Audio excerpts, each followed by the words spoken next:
We promise not to sing. Good morning, and we're delighted to have you all here. One of the things that makes it fun to run Berkshire is that we see real shareholders. That we probably have a larger proportion of our shares held by individuals and not by institutions than virtually any large company in America. And that's the way we like it. And that's we love it when you come. We get to see you. You buy our products. There's still a few things left downstairs, so feel free to leave anytime during the meeting when Charlie's talking to go down and make a few purchases. Now we're going to do as we've always done. First of all, I would like to give very special thanks to Andy Hayward. Andy, would you stand up if you will, please? Andy is the man that there he is.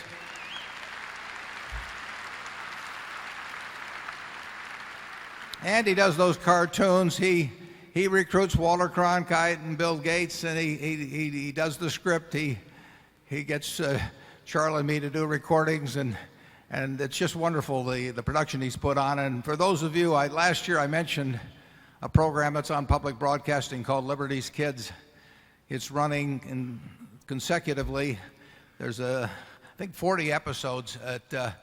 It tells the story really of the founding of the country, and it's a marvelous way to learn history. I've watched a number of the sessions myself, and it kind of comes back to me from my early days, grade school and high school. And Andy's done, I think, the parents of America and the country a real service in producing this, and I will predict that 100 years from now people will be watching Liberty's Kids. So I really salute Andy Hayward, and be sure to catch it on public broadcasting. And Andy, thanks for a wonderful production.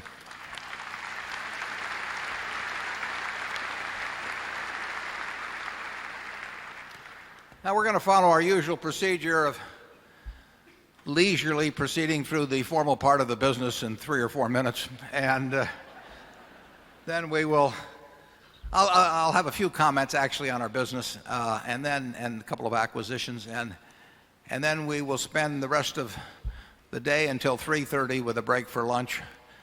We will spend here to answer any questions you have. We have microphones in various zones. We will proceed around and try to get any subject that's on your mind, fire away, and I'll answer the easy ones, and Charlie will answer the tough ones. So now we will go through the formal part of the business. They've written a little script for me, and I will go through this. The meeting will now come to order. I should introduce Charlie over here, not that he needs an introduction, but Charlie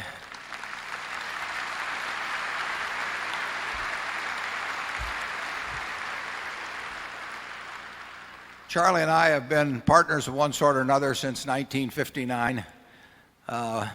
We both grew up a good bit here in Omaha, but we didn't know each other at the time. We both worked at the same grocery store. We had a similar experience. We found that neither one of us liked hard work. And if you go down to the Western Heritage Museum, they just opened an exhibit of that grocery store. It's a permanent exhibit, and naturally I loved it. Charlie worked there a few years before I did in the past, but we didn't actually meet until I was 28 or 29, and Charlie was a few years older, as he still is. And we've worked together now in one way or another for 44 years. We've never had an argument. We disagree sometimes on things. You have to learn to calibrate Charlie's answers. When I ask him whether he likes something, if he says no, that means we put all our money in it. I mean, that is a huge. If he says that's the dumbest idea I've ever heard, that's a more moderate investment that we make. And then you have to calibrate his answers. But once you learn to, we have our directors with us, and I'll introduce them. We have, if you'll stand please as I call your name, and then it'll be hard to do, but you can withhold your applause till they're all standing.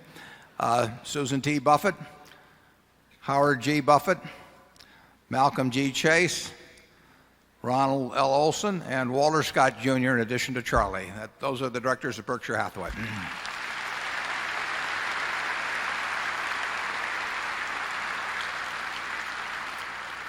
As we mentioned in the annual report, we will be adding some directors who meet the 4 tests that I laid out in the report.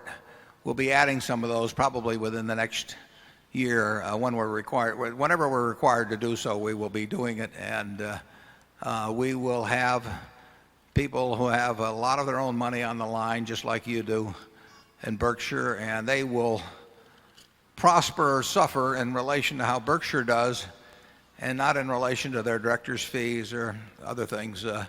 So they will be selected for business savvy, which they will have. They will be selected for interest in the company, which is almost guaranteed by their holdings.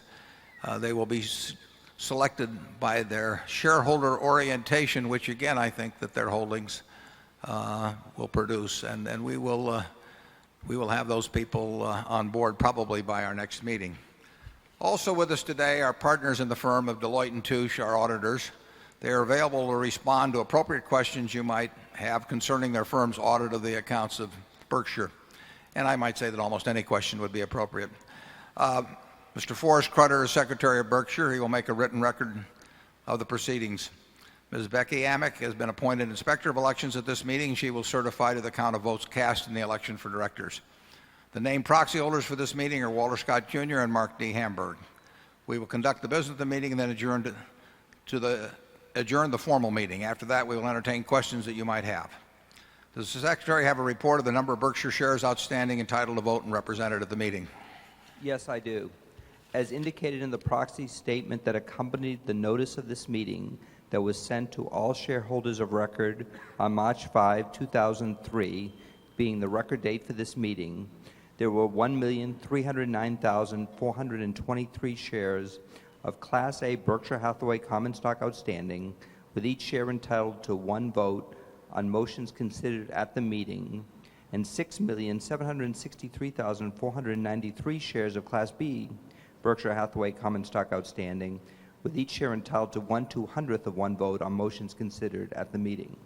Of that number, 1,071,967 Class A shares and 5,228,705 Class B shares are represented at this meeting by proxies returned through Thursday evening, May 1. Thank you. That number represents a quorum, and we will therefore directly proceed with the meeting. First order of business will be a reading of the minutes of the last meeting of shareholders. I recognize Mr. Walter Scott, who will place a motion before the meeting. I move that the reading of the minutes of the last meeting of the shareholders be dispensed with and the minutes approved. Do I hear a second? The motion has been moved and seconded. Are there any comments or questions? We will vote on this motion by voice vote. All those in favor say aye. Opposed? You can signify by saying I'm leaving. The motion is carried. The first item of business at the meeting is to elect directors. If a shareholder is present who wishes to withdraw a proxy previously sent in and vote in person on the election of directors, he or she may do so. Also, if any shareholder that is present has not turned in a proxy and desires a ballot in order to vote in person, you may do so. If you wish to do this, please identify yourself to meeting officials in the aisles who will furnish a ballot to you. With those persons desiring ballots, please identify themselves so we may distribute them. I now recognize Mr. Walter Scott to place a motion before the meeting with respect to election of directors. I move that Warren E. Buffett, Charles T. Munger, Susan T. Buffett, Howard G. Buffett, Malcolm G. Chase, Ronald L. Olson, and Walter Scott, Jr. be elected as directors. Sounds good to me. It has been moved and seconded that Warren E. Buffett, Charles T. Munger, Susan T. Buffett, Howard G. Buffett, Malcolm G. Chase, Ronald L. Olson, and Walter Scott, Jr. be elected as directors. Are there any other nominations?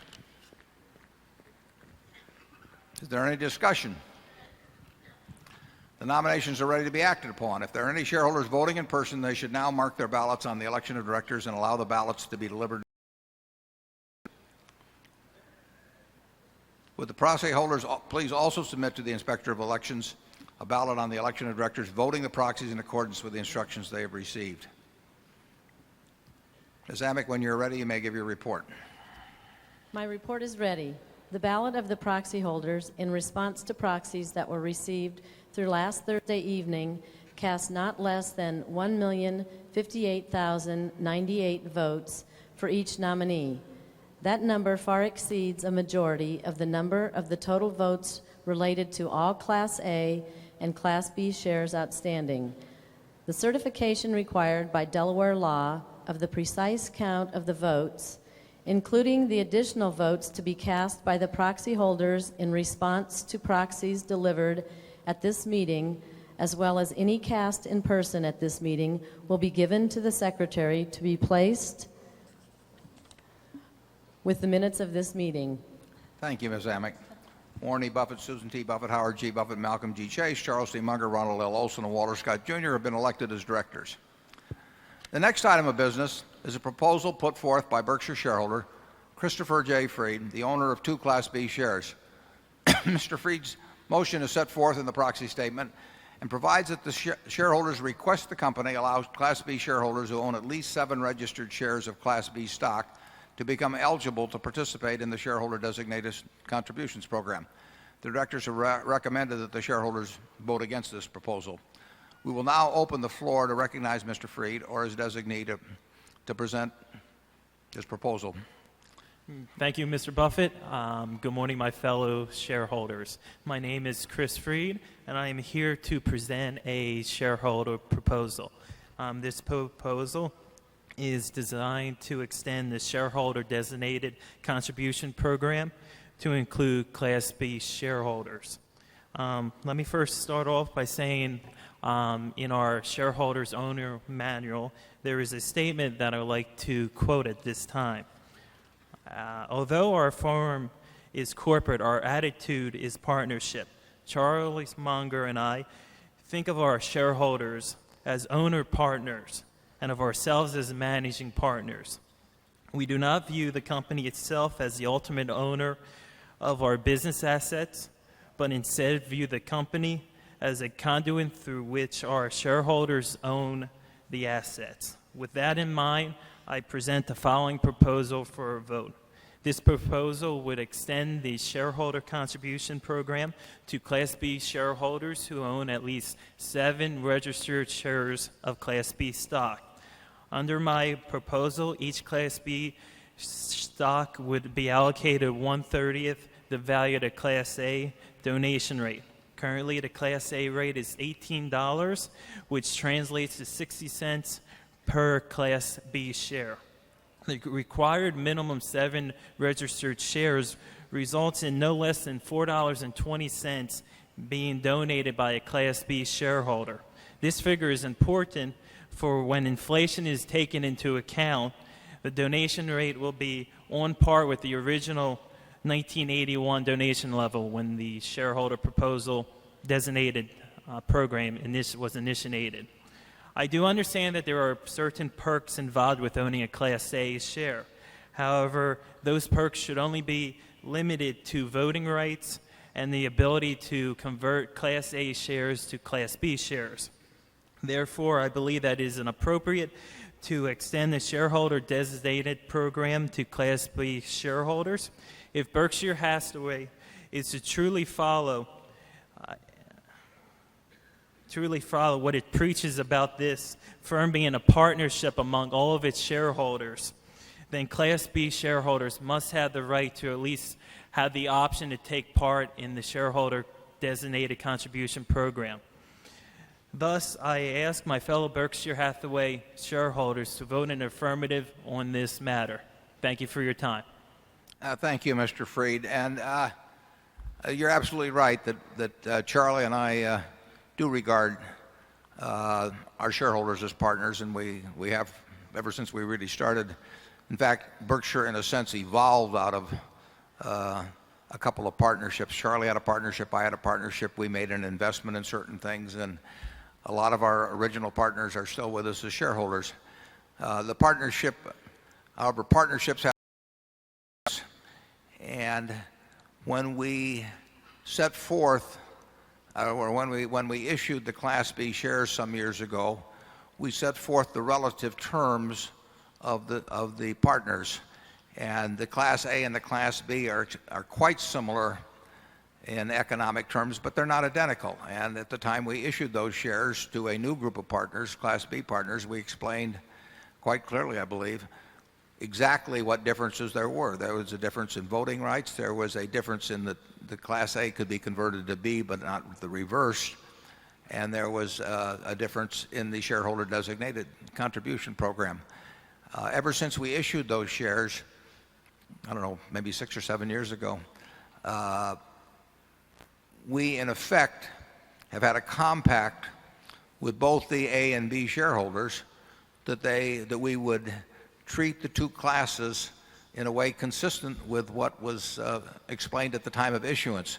So if we were to change the vote, the conversion ratio, or the shareholder designated contribution program, we would in effect be changing a deal that was made and that has been recognized as having been made ever since the B shares were issued.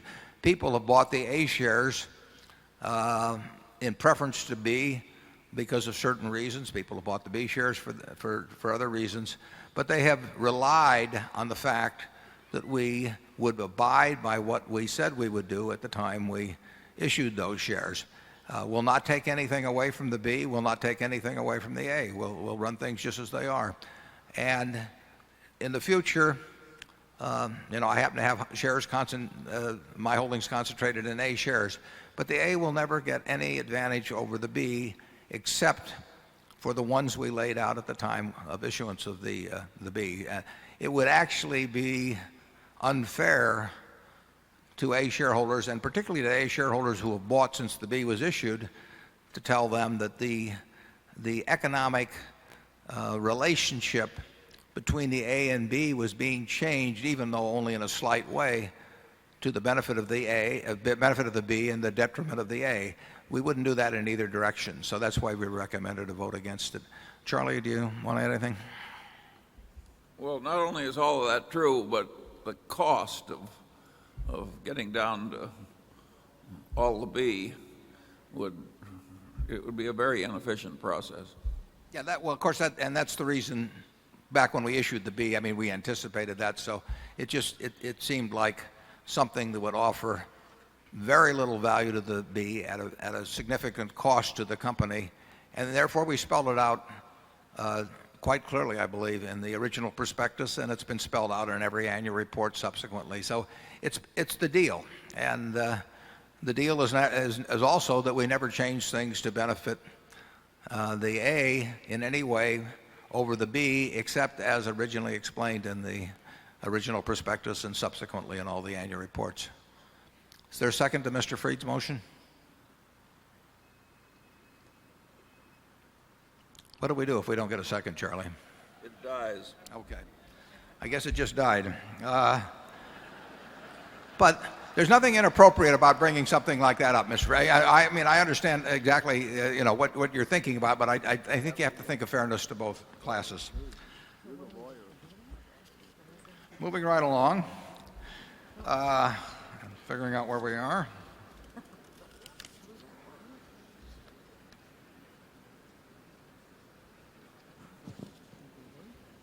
I guess we're moving along to adjournment of the meeting. And after that, we will have the questions we talked about, and I'll also tell you a little bit about the business since the annual report came out. Walter Scott, do you have a motion to put before the meeting? Do we have a second? Motion to adjourn has been made and seconded. We will vote by voice. Is there any discussion? If not, all in favor say aye. All opposed say no. The meeting's adjourned.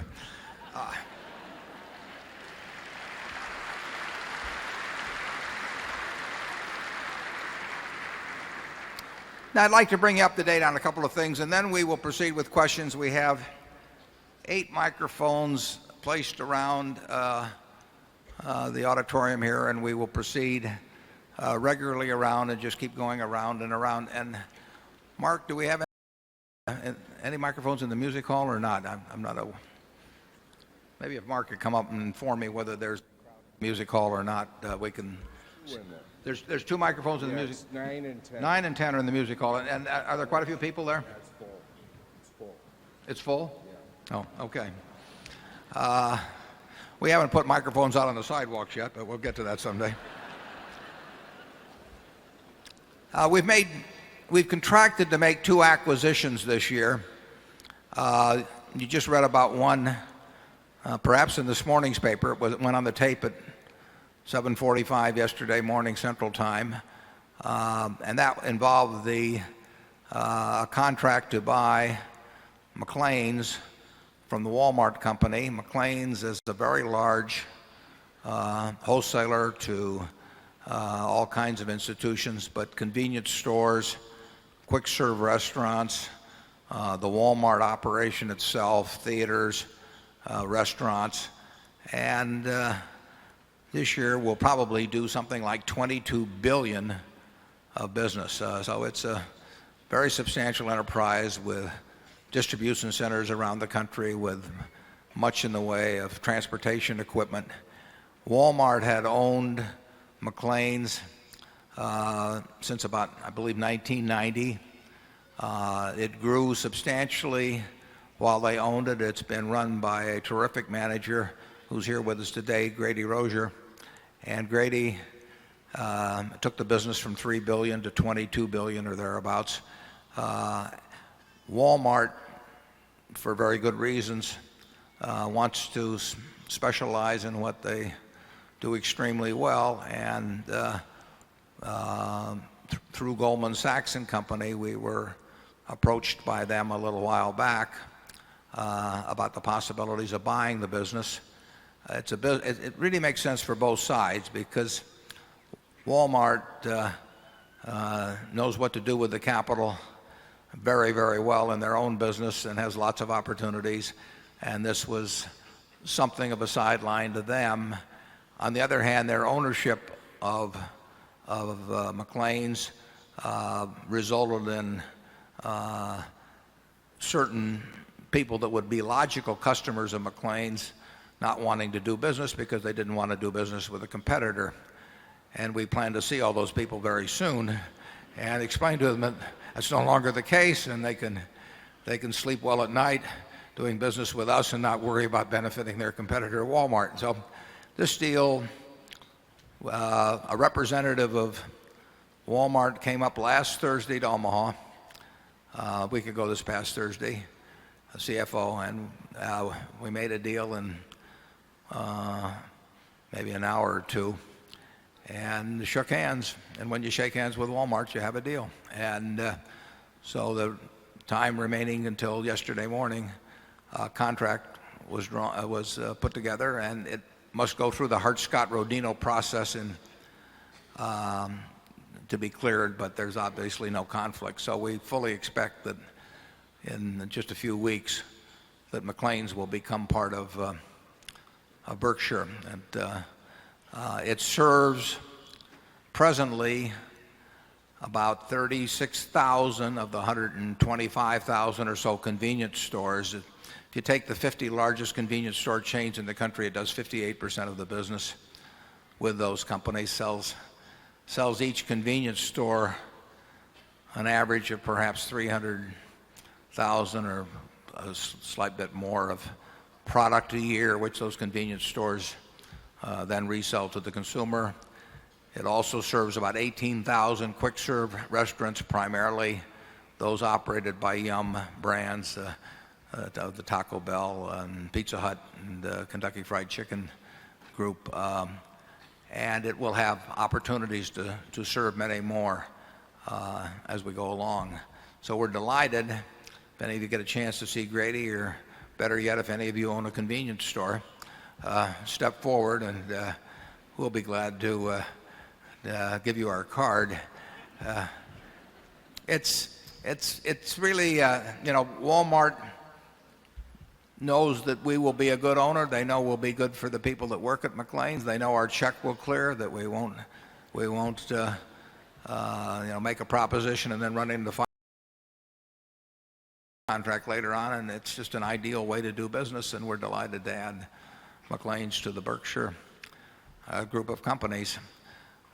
It's a very narrow margin business, obviously. I mean, when you get up to 22 billion of sales, and you've got Hershey and Mars and people like that on one side, and you've got buyers like 7-Eleven and Walmart on the other side, they're not going to leave a lot in between. But you have to perform a valuable service for them in order to earn, say 1 cent on the dollar pre-tax. But McLean's knows how to do it. It's a very efficient operation, and it will continue to deliver value to both their vendors and their customers. The other acquisition that is in the works is Clayton Homes. Clayton is the class of the manufactured home industry, and the acquisition came about in kind of an interesting way. Every year for the last 5 years, a group of about 40 finance students from the University of Tennessee in Knoxville would come up to Omaha, and they would have a lot of fun in Omaha. They'd go to the Furniture Mart, and then in the afternoon they'd come to Kiewit Plaza, and the 40 students or so with their professor, Al Oxer, would have a session with me. We just have a classroom session for a couple of hours, and a wonderful group of students. And generally at the end of the session they would give me a football or a basketball. They've got a great women's basketball team at the University of Tennessee, and we'd have a good time together. And matter of fact, a year ago when they came up, Bill Gates by chance was in town, so I presented him as a substitute teacher, which is a post he's always wanted, and students got quite a surprise. This year when they came, 40 or so students, we had a good session together, a couple of hours at Kiewit Plaza, and when they got through they gave me a book, and it was the autobiography of Jim Clayton, who started and ran Clayton Homes and built it into a huge success. And he'd written a nice inscription inside, and I mentioned to the students and the professor that I was an admirer of Clayton. I'd followed the manufactured home industry in other ways, not always so successfully, and I'd seen what Clayton had done, and so I said I look forward to reading the book, which I did. And then I called Kevin Clayton, Jim Clayton's son, and Kevin is the CEO of the company, and I told him how I'd enjoyed his dad's book, and I said we still had a little money left in Omaha, and if they ever decided to do anything, we would be interested, and I suggested at what price we might be interested. And a phone call or two later, a couple of phone calls, we made a deal. And I had not been to Knoxville. I checked out a few manufactured homes, suggested that my family buy a repo. But that deal came about in that manner, and that's the way things tend to happen at Berkshire. The phone rings, or we pick up the phone in this particular case, and the manufactured home industry got into significant trouble, very significant trouble, because credit terms, they went crazy on credit 4 or 5 years ago. And when you go crazy on credit, you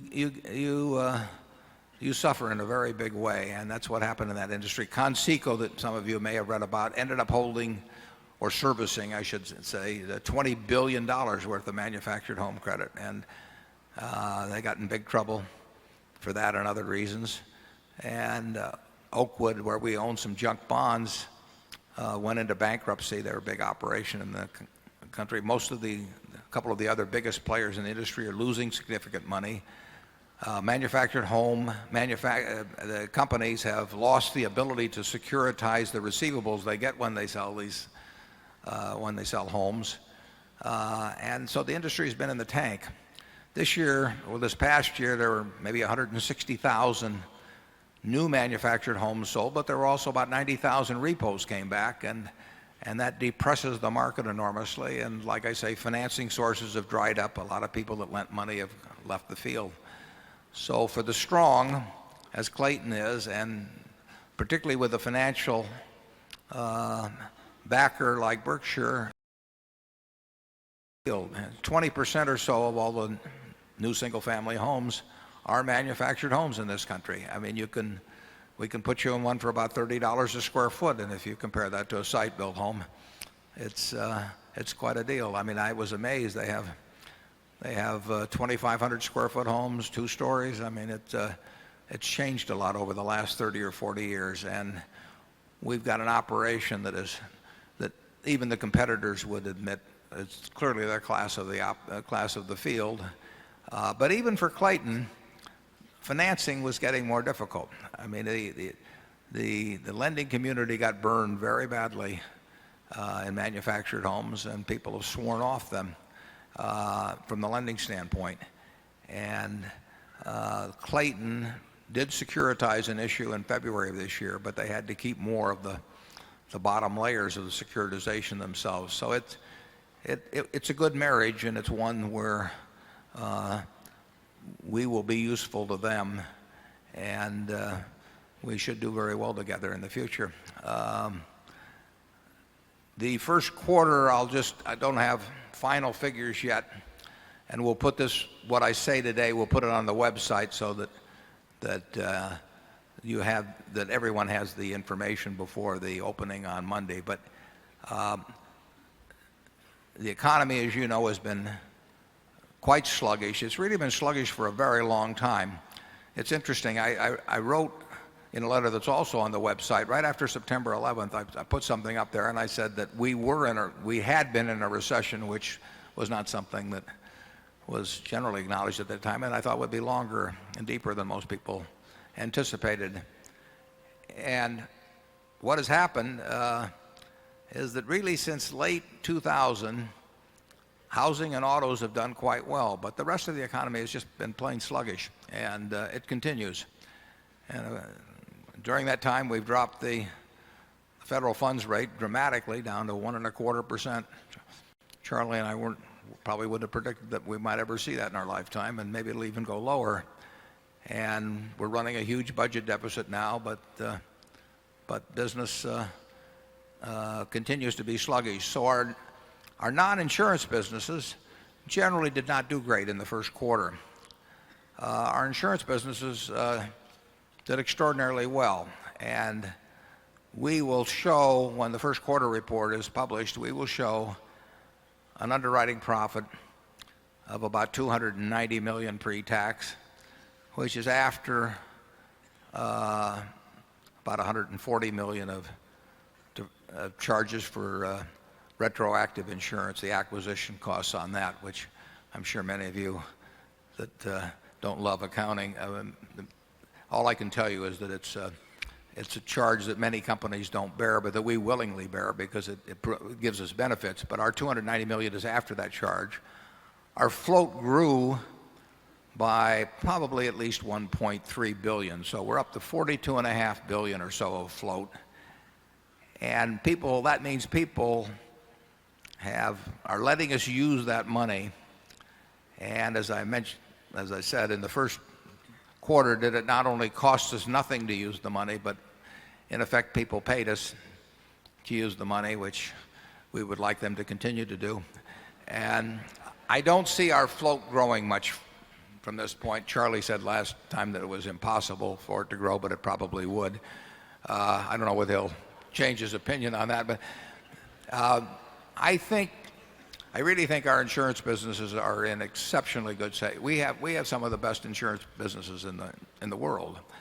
GEICO's premium volume was up a little over 16% in the first quarter. In April, it was up just right at 17%. It had a 6% roughly underwriting profit in the first quarter. Gen thanks to an incredible job by Joe Brandon and Tad Montross, has turned the corner in a big way and showed an underwriting profit in the first quarter. Jane made so much money, I don't want to even tell you about it. Some of our primary operations, yeah, you should give him a hand. I mean,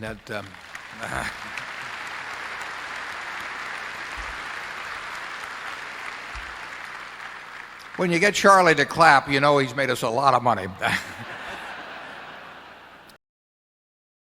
Particularly U.S. liability and national indemnity primary operations and our home state company, they've all done they're all doing remarkably well. And you never know what's going to happen in insurance. I mean, there could be an 8.0 earthquake in California or Tokyo, or there could be one in New Madrid, Missouri, as there was a couple hundred years ago. And it could happen tomorrow. There could be huge hurricanes this summer, whatever. But I can't imagine having a much better group of companies or managers than we have, and they're all working well now. For a while, Gen Re was a drag, but that's not true now. And I think that we have an excellent chance of having very low cost and perhaps even no cost or negative cost float over the next 5 years or so, or really as far as the eye can see. Now, that doesn't mean it won't fluctuate around, but if you average it out, I think we will have our float at a very cheap price. And it's, as Martha would say, having $42.5 billion for nothing is a good thing. Now, with that, I think we've covered. The first quarter was a good quarter. Overall, it's the best operating earnings we've ever had. Now, we've got more capital now than we've ever had, but nevertheless, it will be a good quarter, and I think it's fair to say, Mark, that from operating earnings, we will have something like 1.7, in the range of 1.7 billion. We had some securities gains too, but I don't count those because they can do anything from quarter to quarter. We don't pay any attention to the timing of those. But from a straight operating standpoint, 1.7 billion or so after tax. Am I safe with that number, Mark? Or? Okay. What could he say? We don't change numbers at Berkshire, I promise you that. There, a lot of companies do, but fewer now than did a few years ago. But so we're going to get to questions. Charlie, do you have anything to add about acquisitions or operations or anything else you'd care to say? Well, I hate to be an optimist, but does he ever? we have really added a lot of wonderful businesses to Berkshire in the last few years. It's been some delightful business. That's all you're going to get out of them, folks.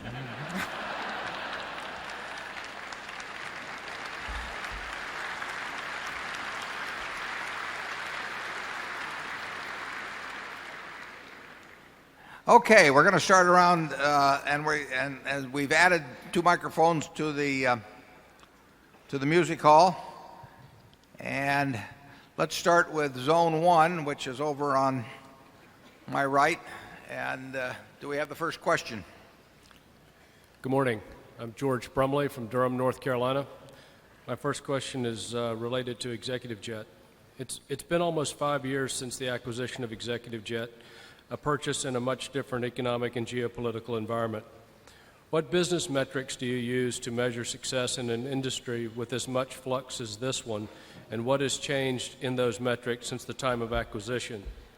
What are the prospects for Europe, and have those prospects changed? While none of the competitors approach Executive Jet in terms of scale and scope, what impact are they having on the competitive environment? And lastly, would you please explain the long-term aspect of the business model as many of the jets age out of the program? Okay, George, I got through college answering fewer questions than that, but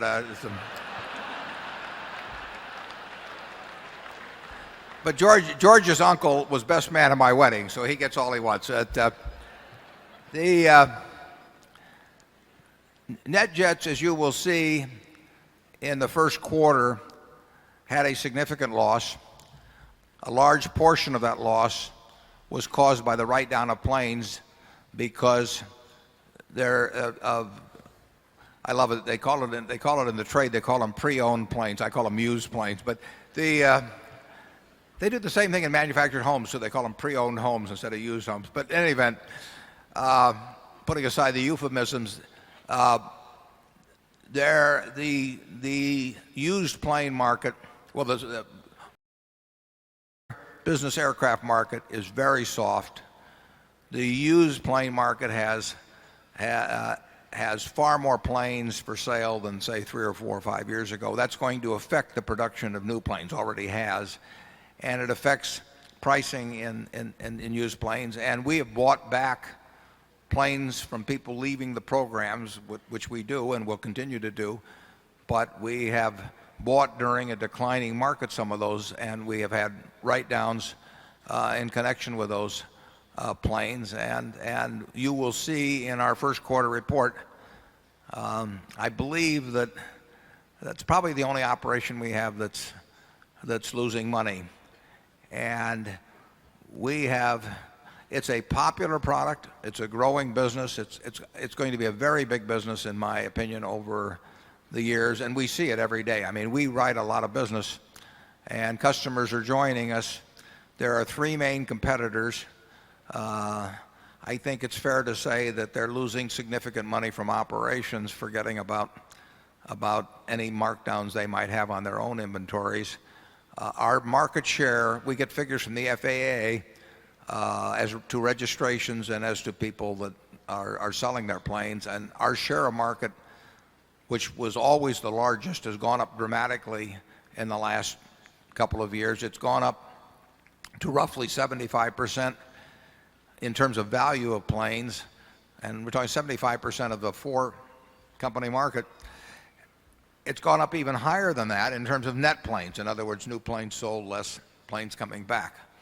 But the pricing we are receiving does not. In the U.S., it would be, absent this one write-down, it would be very, very modestly profitable. In Europe, we have lost and we are losing significant amounts of money. Business jets in Europe, the total is about one, and I'm talking about ours, I'm talking about all, are about roughly 1/10 the number as in the United States, even though the population is similar. So we have grown from a small base quite rapidly over there. Nobody else will be taking us on. It's part of a service that will be part of a very big business worldwide, in my view, over the years. I don't think anybody else can come in after us. So I think it's integral, and it is integral to our operation. Roughly half the miles flown in Europe arise from American owners, and that will just do nothing but get bigger over the years because our number of owners, every month our number of owners goes up significantly. We have people here from Marquis who have essentially they become a customer of ours, and then they resell cards for 25 hours, and they have added 40 or 50 customers a month in recent months. So it's a popular service. It will be a much bigger business. I think there will be a shakeout at some point, and maybe fairly soon. You can look at the Raytheon prospectus or the Raytheon 10K, and you will find some interesting information about their operation. And it's not hard to figure out what's going on. I don't know the answer as to when the shakeout will occur, but I can assure you that we will not be one of the shook. Charlie, do you want to comment on it? No. He'll comment on the profitable operations. He gives me the one.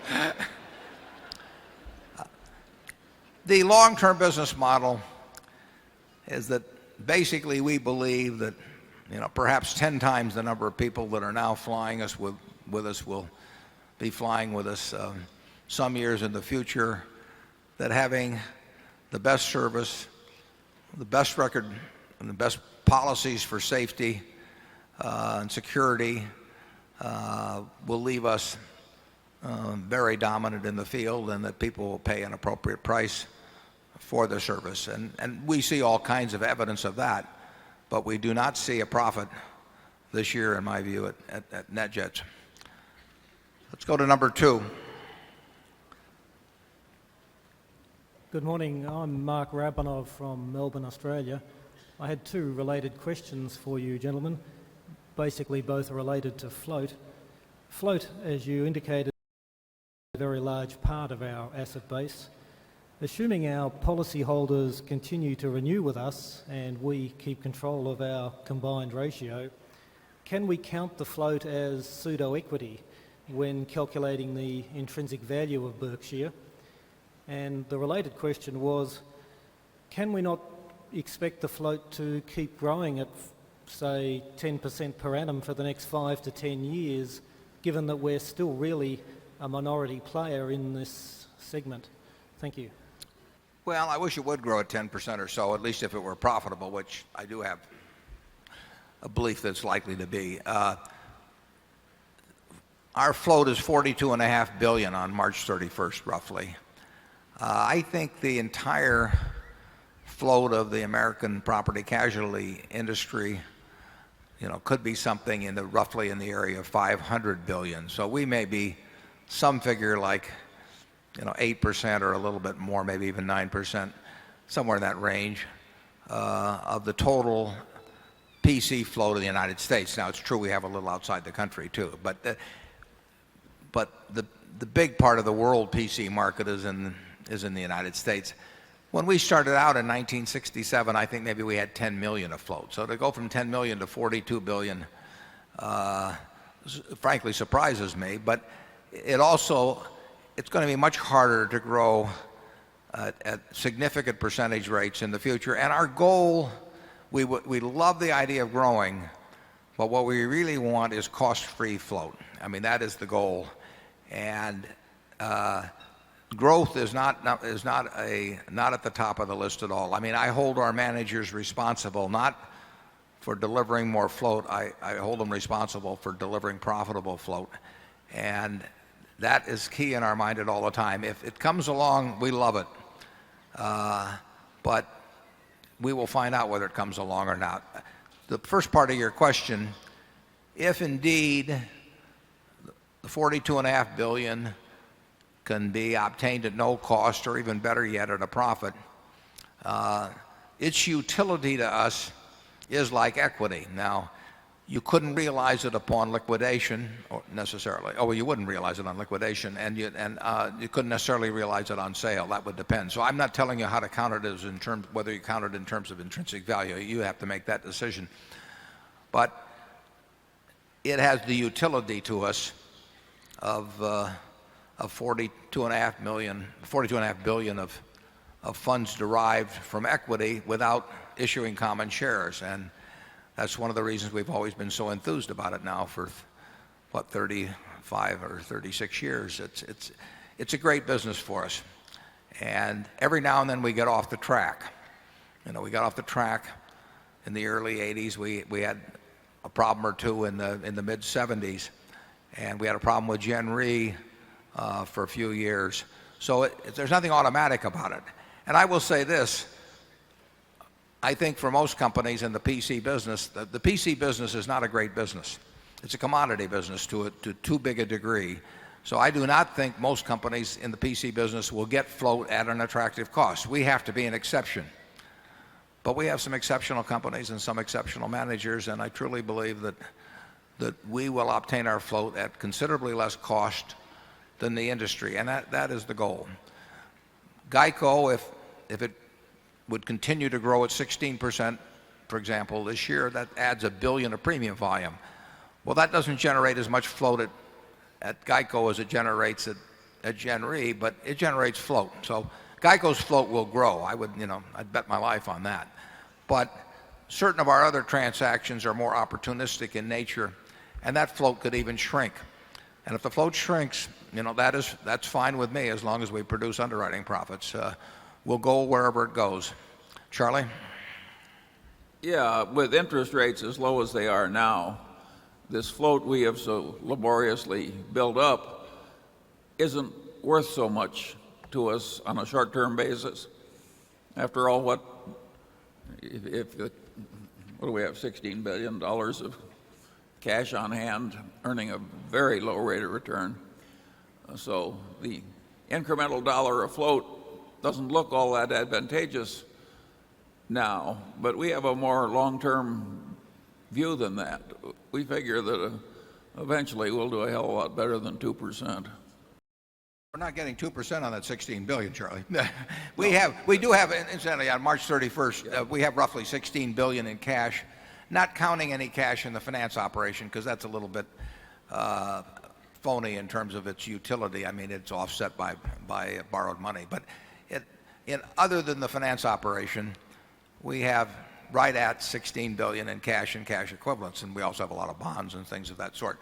On that 16 billion, we are probably getting about 0.7 of 1%, 0.75%, call it, after tax on $16 billion, which does not make us salivate. But we would rather, avoid salivation than to encounter problems. And we will use, Walmart put out the figure yesterday of roughly $1.5 billion for a combination of a small trucking company plus what they sold us. And we will use money, but money keeps coming in too. If we earn $1.7 billion in the first quarter, that $1.7 billion is pretty much all cash. And then on top of that, we had the $1.3 billion or so float increase. So float increase plus retained earnings, not counting securities gains, maybe $3 billion. Now, we're not going to keep that up, but there's a lot of money coming in, but we are getting some chances to deploy it. And if we get it at zero or less cost, it's very close to, it has the utility of equity in a very big way. Let's go to number 3. Good morning, gentlemen. My name is Hugh Stevenson. I'm a shareholder from Atlanta. You had indicated in the past that you did not think that the volatility-based or Black-Scholes models for options pricing was correct. Would you share with us how you would evaluate those options as you use them in the business or see them in the marketplace? And also, if you would update us on your thoughts on the asbestos tort situation given recent development of national settlement trusts, et cetera. Yeah, Charlie and I, have thought about options all our life. I mean, my guess is Charlie was thinking about that in grade school. And, I mean, you have to understand, you don't have to understand Black-Scholes at all, but you have to understand the utility and in a general sense the value of options, and you have to understand the cost of issuing options, which is very unpopular subject in certain quarters. Any option has value. I mean, I bought a house in 1958 for $31,500. And let's assume the seller of that house had said to me, I'd like an option on it, good in perpetuity, at $200,000. Well, that wouldn't have seemed like it cost me much if I'd given it to him. But an option has value. Any option has value. And that's why some people who are kind of slick in business matters sometimes get options for very little or for nothing. I'm not talking about stock options. I'm just talking about an option to purchase anything. They get options for far less than really a market value would be.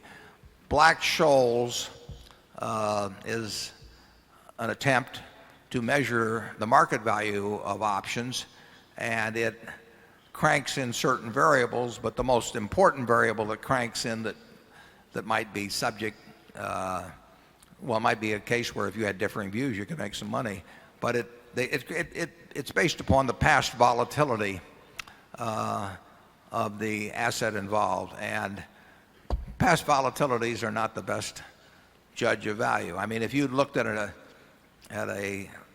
5-year option on Berkshire stock at various times, Berkshire stocks had a fairly low beta, as they call it. The beta is a measure that people in academia always like to give Greek names to things that are fairly simple, and so that they have sort of a priesthood. It's like priest talking in Latin or something. I mean, it kind of cows the laity, but beta is a measure of past volatility. Berkshire's had a low volatility, but that didn't mean that the option value of it to anybody that really understood the business was low. than a stock with a higher beta. And I think what Charlie said is that last year is that for longer term options in particular, Black-Scholes can give some silly results. I mean, it misprices things, but it's a mechanical system. And any mechanical system in securities markets is going to misprice things from time to time. And we made one, as I mentioned last year, we made one large commitment that basically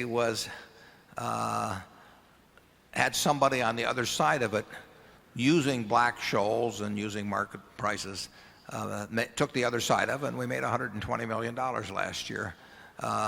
And we love the idea of other people using mechanistic formulas to price things, because they may be right 99 times out of 100, but we don't have to play those 99 times. We just play the one time when we have a differing view. Charlie, you want to comment on? Yeah, but Black-Scholes is what I would call a know-nothing value system. If you don't know anything at all about value compared with price, in other words, if price is teaching you all that can be known, then Black-Scholes on a very short-term basis is a pretty good guess, for what a 90-day option may be worth in some stock or another. The minute you get into longer-term options where you don't have the know-nothing factor so extreme, it's crazy to use Black-Scholes. People use it just because they want some kind of a mechanical system. But at Costco, for instance, within a fairly short period, we issued stock options at 30, and we also issued stock options at 60. And Black-Scholes valued the options we issued at 60 as a strike price, way higher than the options we issued at 30. Well, this is insane. Well, we like a certain amount of insanity. Yeah, well, it's good for Warren, who picked up this extra $120 million. But so he's fonder of this kind of insanity than I am. No, we will pay you real money if you will deliver to our offices at Kiewit Plaza somebody who wants to use the Black-Scholes model and is willing to price 100 options for 3 years, using the Black-Scholes model and letting us pick and choose among those, because as Charlie says, it's a know-nothing affair, and we are know-nothing guys in respect to an awful lot of things, but every now and then we find something where we think we know something, and anybody that's using a mechanistic formula is going to get in trouble in that situation. But options have value. I mean, we issued options in a sense last year when we sold the 400 million of bonds, and we know what we're giving up when we sell those bonds. I mean, we may have gotten a negative coupon of sorts, but that's because we gave up option value, and then it isn't truly a negative cost instrument at all, because options have value. Let's go to number 4. Hello, my name is Martin Wiegand from Bethesda, Maryland. And first I'd like to thank you and all the folks working here at the microphones and staffing the booths for hosting this wonderful Shareholders Weekend. We enjoy your efforts. Thanks, Martin.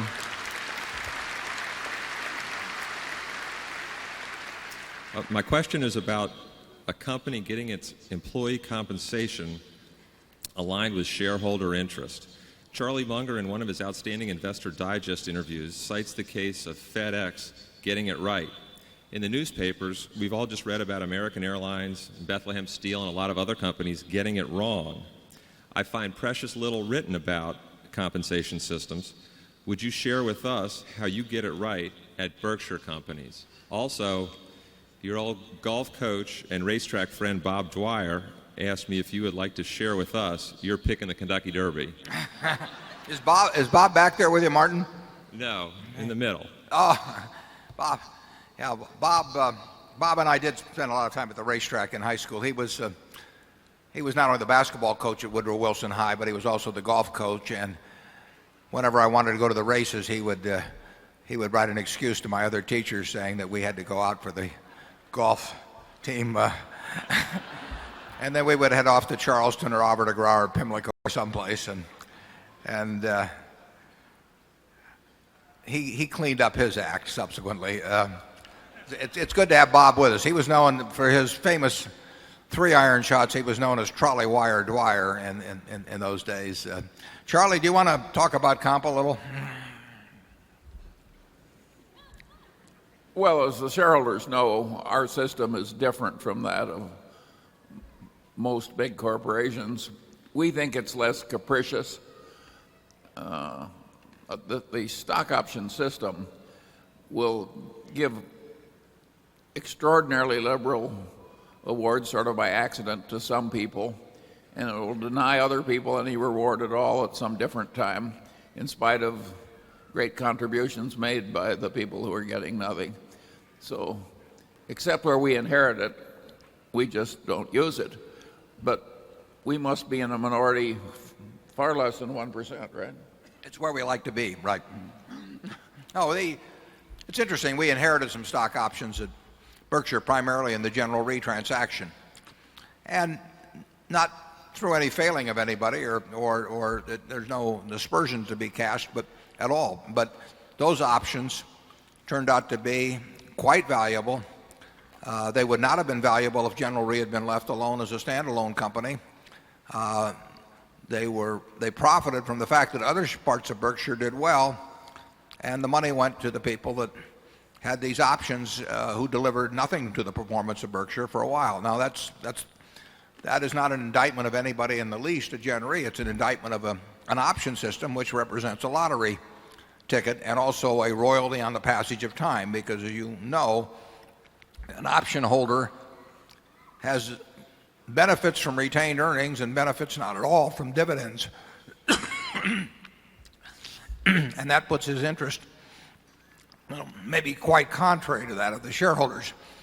So we believe in paying for performance, but we believe in tying performance to what is actually under the reasonable control of the person that's being measured. And to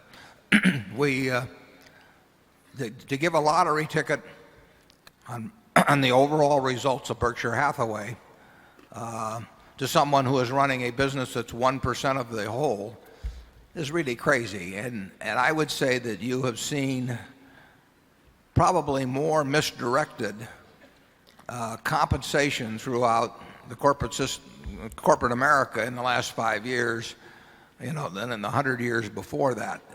It's been extraordinary, and there was wealth creation in the 90s, just like in the 80s and the 70s and the 60s and the 50s. But there was a wealth transfer like had never been experienced before. And you can't blame people for wanting to cash in on it. If anybody wants to walk up and hand me a half a dozen lottery tickets for the Nebraska lottery, I'll accept them. But it will have nothing to do with how I do in terms of running Berkshire. Actually, Charlie and I think a properly designed option system, which includes cost of capital and some other factors, and ties it to the performance of the people involved, we think that can make sense when we've used various incentive programs that are similar to that. But the idea of just passing them out and telling people that for 10 years they get a free ride and then repricing, if your stock goes down, their stock doesn't go down, their option price goes down, that is not our idea of a great compensation system. If we are right with our general approach, it has considerably important implications, because the natural implication is that more than 99% of corporate compensation systems are more than a little crazy in America. And I want to emphasize that Berkshire is not illiberal. I mean, we've got various incentive systems out where people make tens of millions and may make hundreds of millions. So we're not against rewards for people who make vast contributions, but a system that's basically capricious and which doesn't tailor the results per person and per activity very well, we just think it's crazy. We love to see people that are associated with Berkshire making money, as long as they're making money for you at the same time. It's very simple. But we don't want them to get a free ride off your money.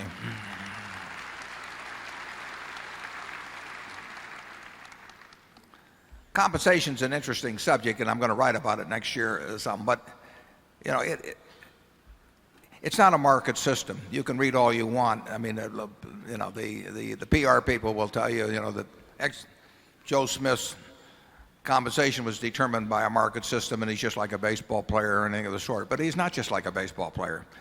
You know, the baseball player negotiates with somebody who's spending his money to hire the baseball player and making a calculation whether he's better off laying out the money out of his own pocket, the owner of the team, to get that player. But when you get a comp committee at a large American corporation, you have somebody with an enormous interest in the amount of comp on one side of the table, and you've got somebody on the other side of the table who was not picked because they were the Doberman of the board, believe me, and who is dealing with what many times is what my friend Tom Murphy used to call play money. I mean, you know, it's almost meaningless to the person on one side of the table whether somebody gets 100,000 shares of restricted stock or 1,000,000 shares of restricted stock, and it's not meaningless to the guy on the other side of the table. Almost every other negotiation in American business, you have some parity of concern, but you do not have a parity of concern, you know, in terms of comp at the top levels. You have a parity of concern when you get down to labor unions. I mean, the management wants to keep down the prices, and the union wants to get more money, and you know, and that's a real negotiation. And you have lots of other real negotiations in American business, but the compensation in many companies, not all obviously, but in many companies, has not been a real negotiation at all. And the management has hired comp consultants to come in, and I have never seen a comp consultant come in and say we ought to reduce this guy's salary. I've also never seen a comp consultant come in and say, why don't you get rid of this bozo? You know, I mean, you know, they can't all be wonderful, but you know, can you imagine a comp consultant doing that, never getting another assignment? It wouldn't happen. So it's a bad system, and it needs improvement, and it may be getting a little improvement. And as I wrote in the annual report this year, what happens with comp is the acid test of corporate reform. Because frankly, the CEOs of America, they don't care whether their boards are diverse or not diverse or anything of the sort. They care about how much money they make in a great many cases. And you, the owners, and big owners in particular, you know, have to provide some countervailing force, or you'll have what you've had in the last 20 years, which is an enormous disparity in the rates of compensation of people at the top compared to people at the bottom, and also a disconnect between the comp of people running businesses and the results of the owners who gave them the money. So arise, you know, shareholder.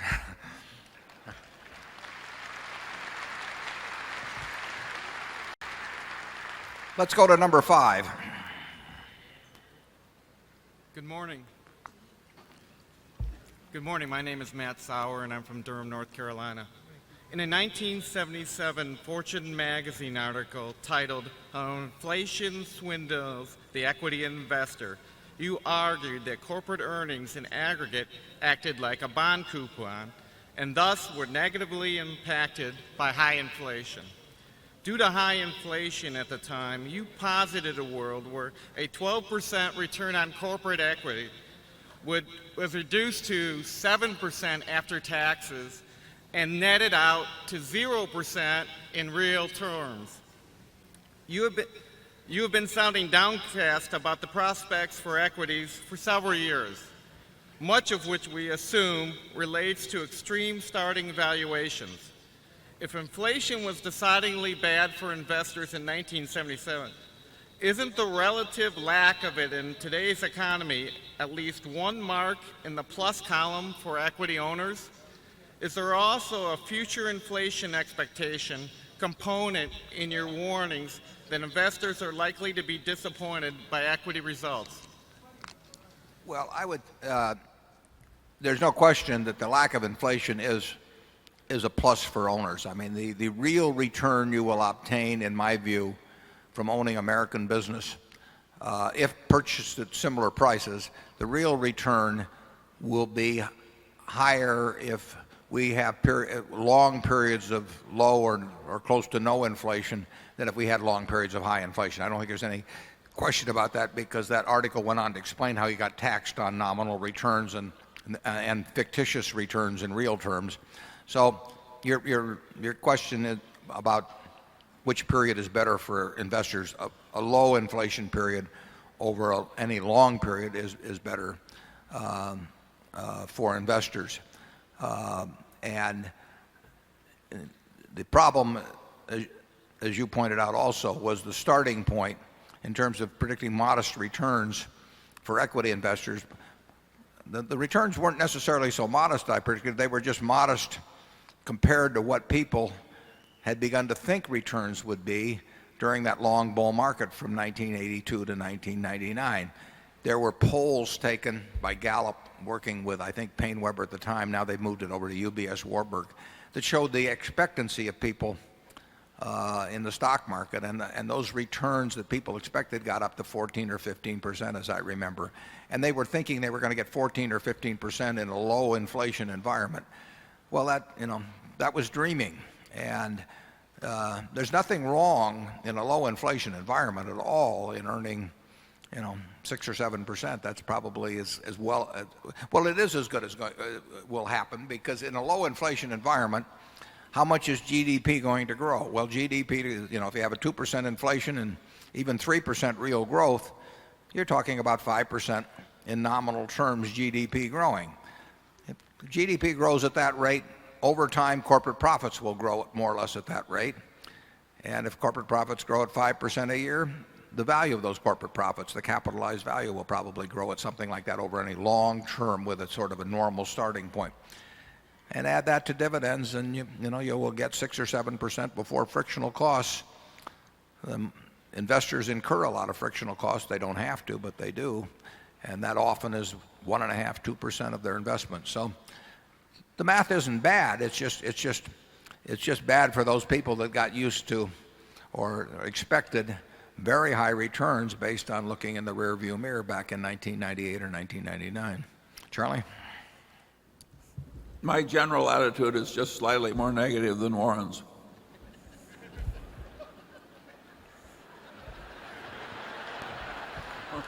You've heard it, folks.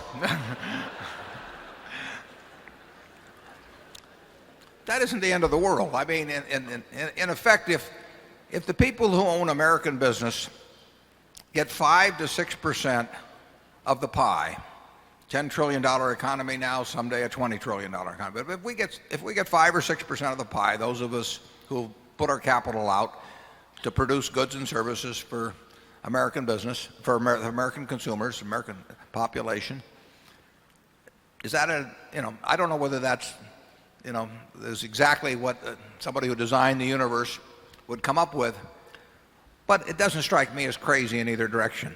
I think that that's a lot of goods and services to go to people that put up the capital, and you've got 100 million plus people in the working force that are working to turn that out for you using your capital, and it provides what I would regard as a pretty decent real return if you have low inflation. If you get into high inflation, as I wrote about back in '77, you could easily have the real return to investors get to a very, very low number, and perhaps negative. I mean, inflation can swindle the equity investor, as I wrote back then, and I used 7,000 words to explain why. I will be glad to send you a copy of that article if anyone's still interested. But inflation is the one thing that over a long period of time can turn investors' results in aggregate into a negative figure. And it's the investor's enemy. Charlie, does that bring forth any further thoughts? I don't think you'll get perfect help on these subjects from the economics profession either. They have certain standard formulas. To an economist, when a manufacturing job goes to China, that's just so much productivity increase. And if you ask one, well, suppose all of the manufacturing jobs in America went to China, wouldn't that be a little too much efficiency increase? And their answer would be no.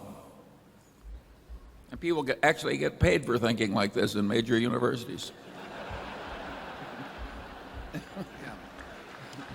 If what would get across the point, of course, is if all the teaching of economics got exported to China, in which that point a new insight would appear. Number 6. Jack Hurst, Philadelphia.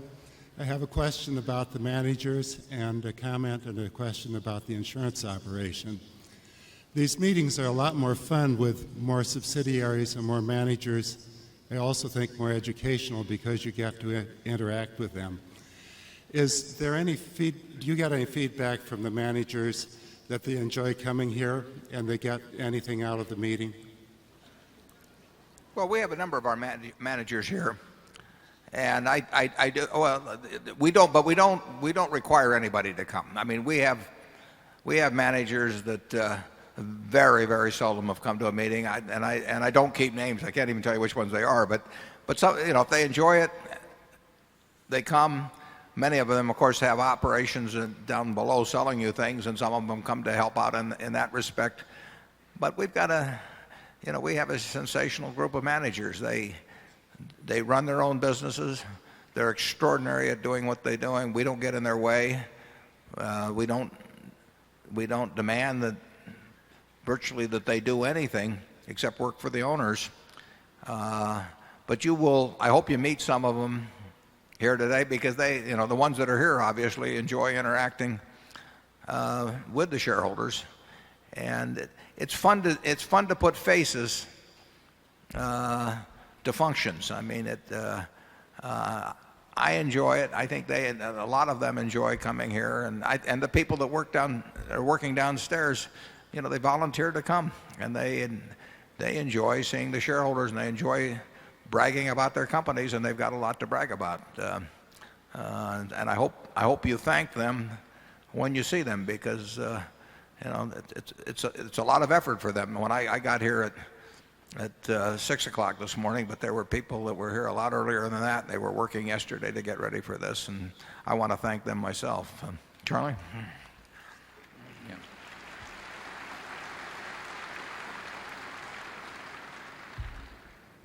I don't think our managers who come to this meeting are picking up new tricks. Most of our managers know all the tricks that are related to their businesses. But this is a very interesting place, and it gets more interesting every year. And part of what makes it interesting is not discreditable, and I think people like being part of it. Now, our managers, in a few respects, will occasionally work together. Sometimes a manager at subsidiary A will check with some of the others, not through Omaha, directly themselves, and they will say, what are you paying for software, or what are you paying for UPS, or whatever it is, and can we make a better deal if we pool our efforts? Or there are times when we have saved money, sometimes pretty real money, but that has never been instituted by Omaha. It's never been overseen by Omaha. It's because manager A decides to call manager B, and they like each other, and they can make their own operation better, sometimes by combining purchasing power, and occasionally by just having an idea here or there. But there's no organized way of going at that in Berkshire, and nobody has to play. Number 7. I'm John Bailey from Boston. I'd like to ask about our consumer businesses, which means that I have to ask about the consumer in general. The situation, as I understand it, is that over the last 30 years or so, the median consumer has seen his income rise only a little faster than inflation and much slower than GDP overall. Income inequality is at a 400-year high. The present value of lifetime income for the median person has improved slowly, yet the size of his lifetime liabilities, such as health care, housing, education, and retirement, has ballooned. The economic net worth, then, of the consumer may be poorer than they think. To quote, the median guy has put his wife to work, borrowed against the house, and also the credit cards. So I think this may have some implications for the sustainability of consumer businesses, and seeing that we've been buying a number of them recently, how do we think about this problem? And are there any non-obvious risks that we should be considering? The American consumer overall is better, but not dramatically as better off than 10 years ago, even somewhat better off than 20 years ago. But you're quite right in that there's been considerable inequality in terms of the progress of people financially during that period. We don't have broad ideas about, I mean, we don't make decisions on what business we buy based on some sweeping future projections about things. We think America will do pretty well over time. In fact, we're quite sure it will do pretty well over time, and that our kids will live better than we live. My kids would say that wouldn't be so difficult. And the grandchildren will live better. That has been the history of the American economy. The real income per capita grew sevenfold, I believe, in the 20th century. That is huge. It cost $18, as I remember, to make a 3-minute station-to-station call from New York to San Francisco 40 years after the telephone was invented. And at the time, the $18 was more than the average weekly wage in the United States. Think if some little kid had picked up the phone on the other end, and there went the whole weekly wage while you tried to get, your daughter on the phone or whatever. So people will be better off in this country decade after decade. But we're not big on being futurologists or anything at Berkshire. I will tell you this, in terms of our consumer businesses right now, they're very soft. Our furniture and jewelry businesses generally, candy businesses dealing with consumer day by day are soft. And in the first quarter, their earnings were down. One of the things you have to think about, and people don't focus on this very much, but you read about GDP, and this is one reason I really think we've been in a recession now, not a huge one, or not a violent one, but for over 2 years. When the government talks about GDP, they talk about GDP, we'll say, going up 2%. But of course, the population of the country, goes up something over 1% per year. So it's per capita GDP that counts, and that has gone very close to no place. But the more important factor, to some extent, is that GDP counts the people that have you take off your shoes when you go to get on an airplane. It counts extra police. It counts all of these things that don't really translate into they translate into goods and services that the country wants, but they're not goods and services. I mean, they're goods and services we wish we didn't want, and all of that counts the same way. If there's 20 guards at the airport instead of 3 guards, that goes into GDP. But does it make you feel any better about how you're spending your paycheck every month? Probably not.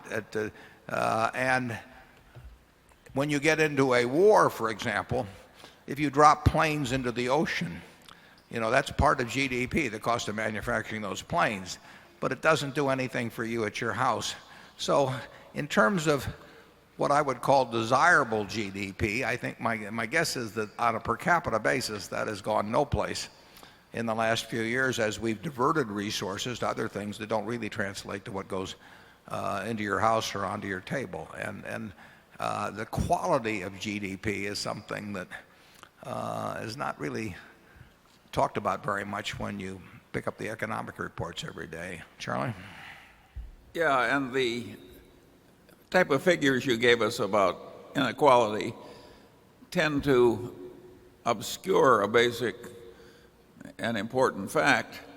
If the same families were permanently at the top of the economic heap, there'd be huge resentments about current inequality.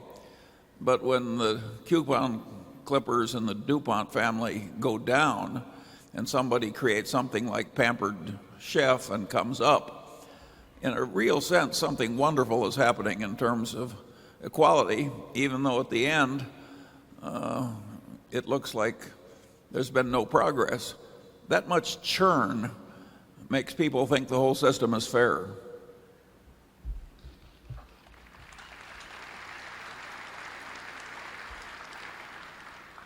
We prefer not to be part of the churn, though, actually, at this point. I mean, we were much more in favor of churn 30 or 40 years ago. Number 8, please. My name is Johann Freudenberg. I come from Germany. I would like to know the accounting book you like best. Thank you. Well, it's been a long time since I've read an accounting book. I read Finney back when I was in college. I remember that. And I always liked accounting. And for any of you interested in business, you know, you basically can't get enough accounting. But I don't, you know, I am not really up to date on accounting books. Maybe Charlie's been reading some of those lately. I would hope, actually, that if you read the Berkshire reports over time, that you get certain, perhaps, lessons on accounting. But I think you learn more accounting probably in terms of, well, I mean, once you know the basics of it, by reading good business articles that deal with accounting issues, accounting scandals, that sort of thing. I mean, that's what you really need to know, is you need to know how the figures are put together, the underlying principles of it, and then you have to know what can be done with those. And you start with the accounting figures as the raw material of understanding a business, but you have to bring something additional to that. And I can't think of any good books on that subject. I think I've read a lot of good magazine articles that contributed to my knowledge over the years. And I've just, you know, I've read a lot of annual reports and seen what people can do with accounting. And as I've said before, if I don't understand it, I figure it's probably because the management doesn't want me to understand it. And if the management doesn't want me to understand it, there's probably something wrong going on. I mean, people don't obfuscate with numbers, usually without a purpose. And when you run into that, the best thing to do is just stay away. Charlie? Yeah, asking Warren, you know, what good books he knows about accounting would be, it's like asking him what good books does he have about breathing. And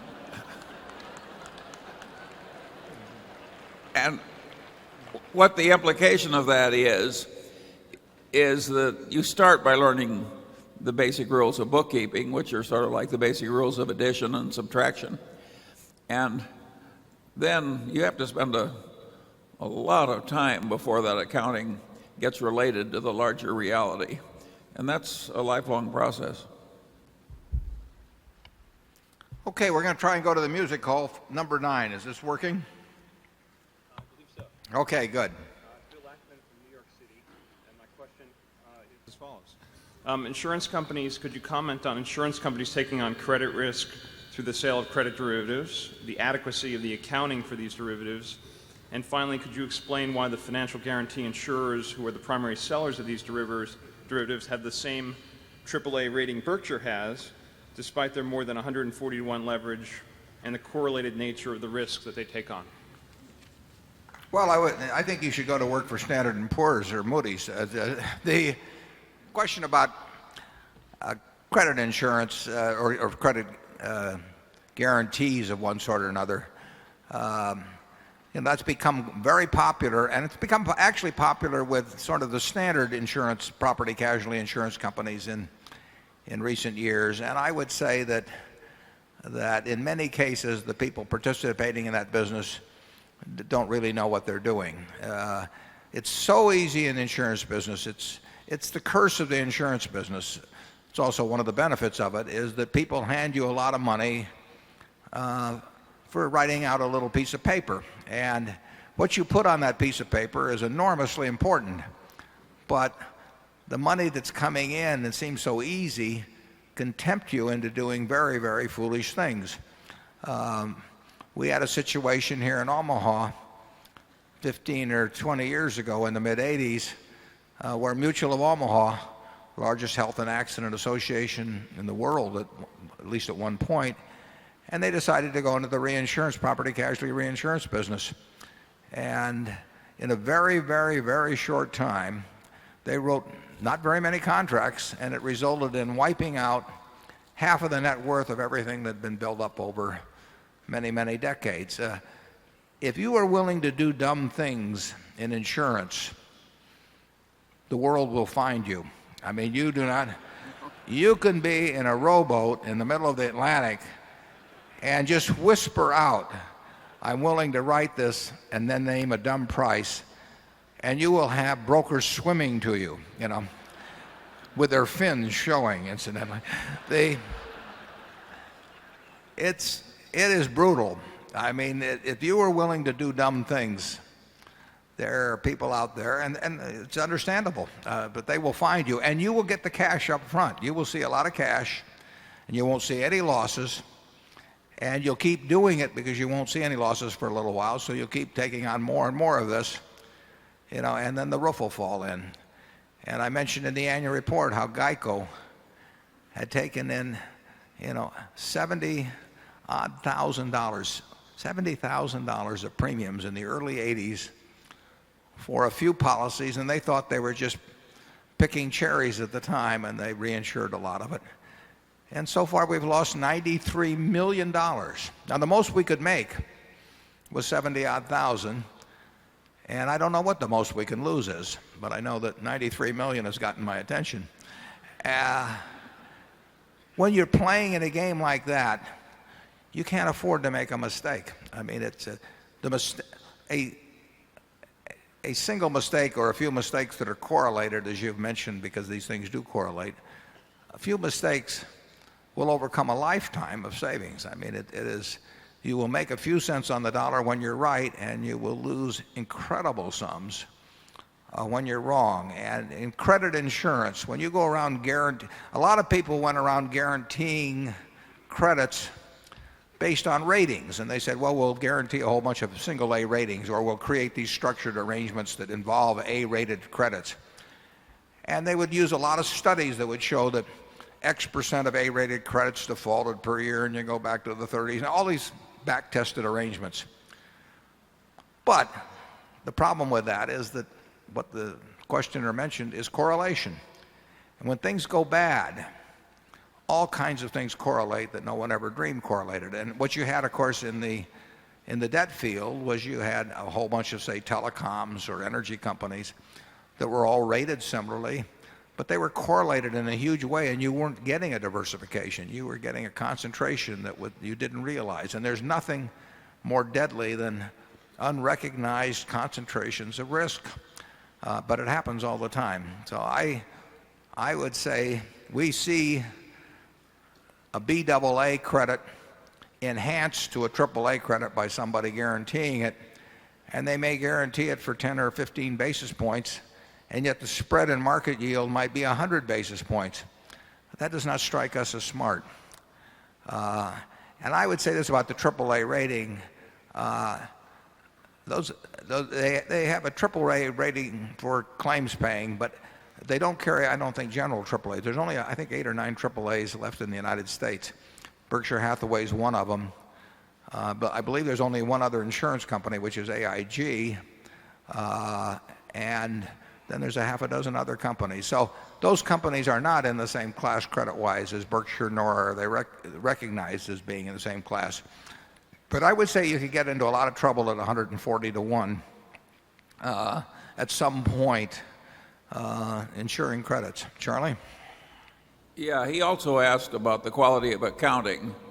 And in my view, at least, the quality of accounting in America for derivative transactions is still terrible. And it's terrible in that it's too optimistic.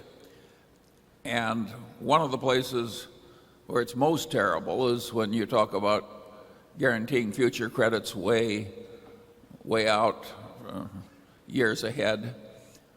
That sort of thing just lends itself to people getting very optimistic in their assumptions, and in their audited figures.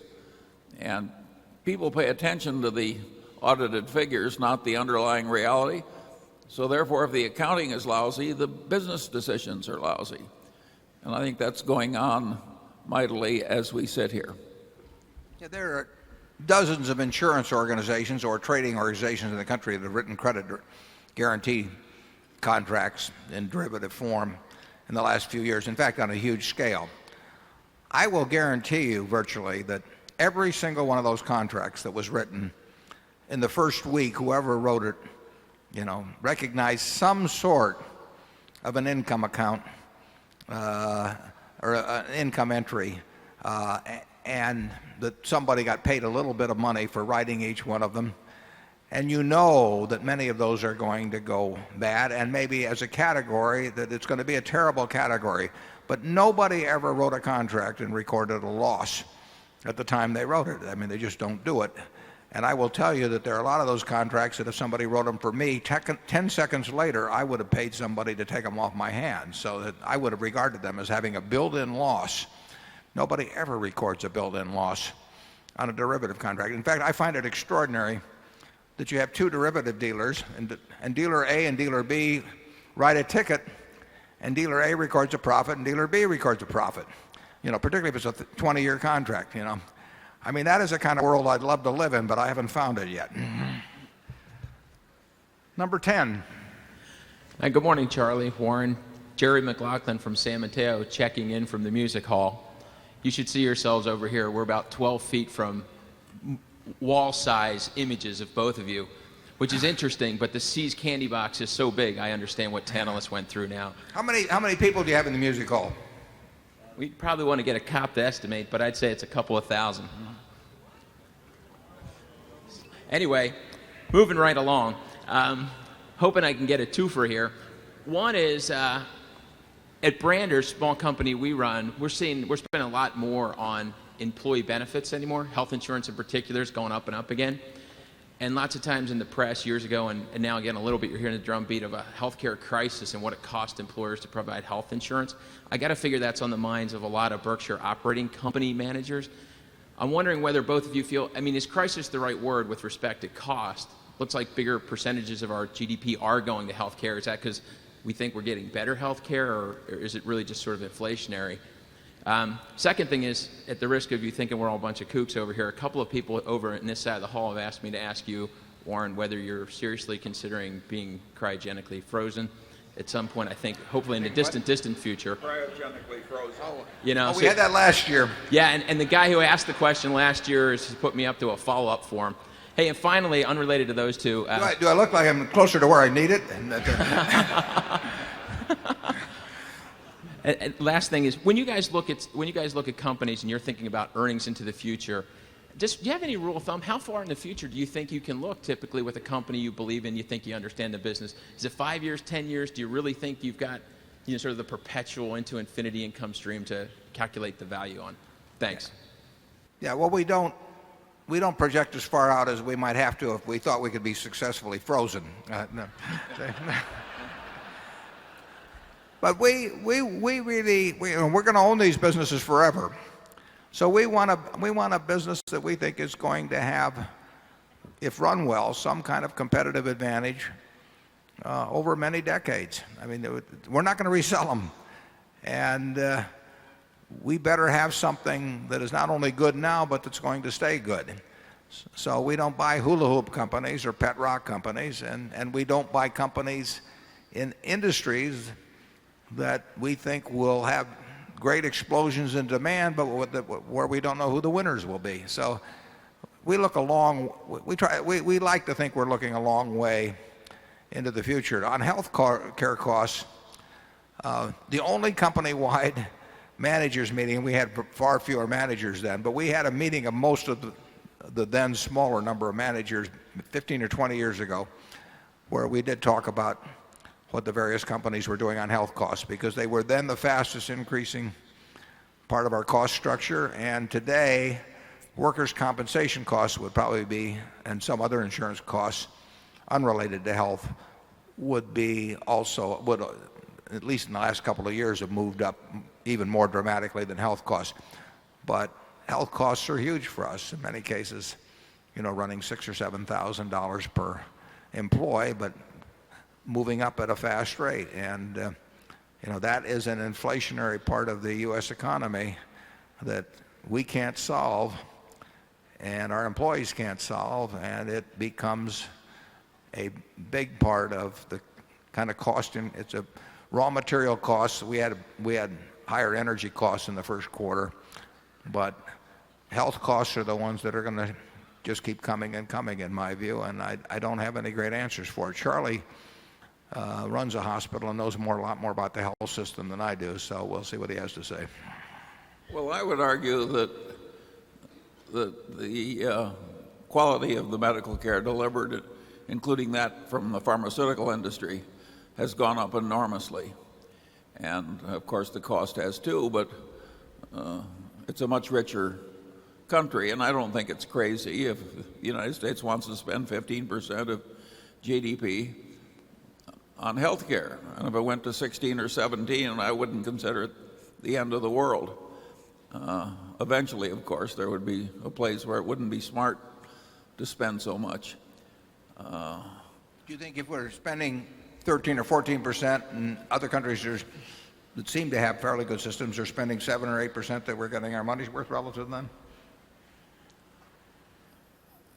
Well, certainly they're getting more value per dollar out of their 7% than we're getting out of our 15. So, but does that mean that it's crazy for us to spend 15? I don't know. I would guess not. But I don't see any sign from anything I see that it isn't continuing to go up. I don't know how much we never aggregate figures around Berkshire from various companies because it wouldn't mean anything, but we spend a lot of money on health care. And certain states it's far higher than others. It makes a lot of difference where you're located. Number one. Hello, Mr. Buffett and Mr. Munger. My name is Justin Fung. I am 13 years old from California. This is my third consecutive year in attendance. First of all, I would like to wish you the best of health so we continue to Omaha for many years to come.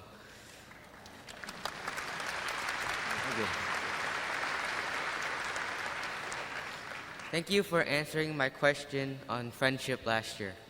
My question this year is, how do you define success and happiness? Are they related, and how would one achieve that? Thank you. Well, I tell college students that when you get to be my age, you will be successful if the people that you would hope to have love you do love you. I mean, if Charlie and I know a few people that have got a lot of money and they get testimonial dinners and they get their names on buildings, and the truth is nobody loves them. And not their family, not the people who named the buildings after them. It's sad, and it's unfortunately it's something you can't buy. I mean, Charlie and I have talked a lot of times if we could just buy $1 million worth of love. I mean, it would be so much more satisfactory than to try and be lovable. But it doesn't work that way. The only way to be loved is to be lovable. It's and I hate to tell you that at 13, but the nice thing about it, of course, is that you always get back more than you give. I mean that I don't know whether it was Oscar Hammerstein or who said, a bell's not a bell till you ring it, a song's not a song till you sing it. Love isn't in the heart, isn't put there to stay. Love isn't loved till you give it away. And basically, you'll always get back more than you give away. And if you don't give any, you don't get any. It's very simple. I don't know anybody my age that is loved by a lot of people. We had a dinner the other night. Don Keogh was there. Everybody loves Don Keogh, and for good reason. And there's nobody I know that commands the love of people around them, the people they work with, their family, their neighbors, that is other than a success or feels other than a success. I don't know how the people feel where they know that nobody loves them. But I can't believe they feel very good. So it's very simple. You can't get rid of love. If you try to give it out, you get it back more than you've given, and it's the best thing. Charlie, what do you speak for? Well, you don't want to be like the motion picture executive in California, and they said the funeral was so large because everybody wanted to make sure he was dead. And there's a similar story about the minister saying at the funeral, "Won't anybody stand up and say a good word for the deceased?" And there was this long silence, and finally one guy stood up and he said, "Well," he said, "his brother was worse."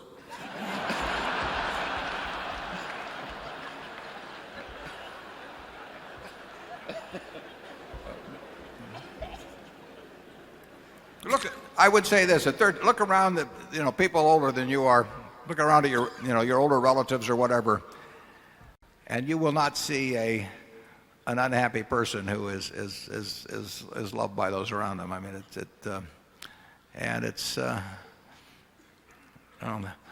most people in this room are going to do very well financially. Most of the college students I talk to are going to do well financially, and some of them are going to have very few friends, real friends, as they get older, and others people won't be able to do enough for. And I see it around me all the time. So that's our advice for the day on that. Number 2.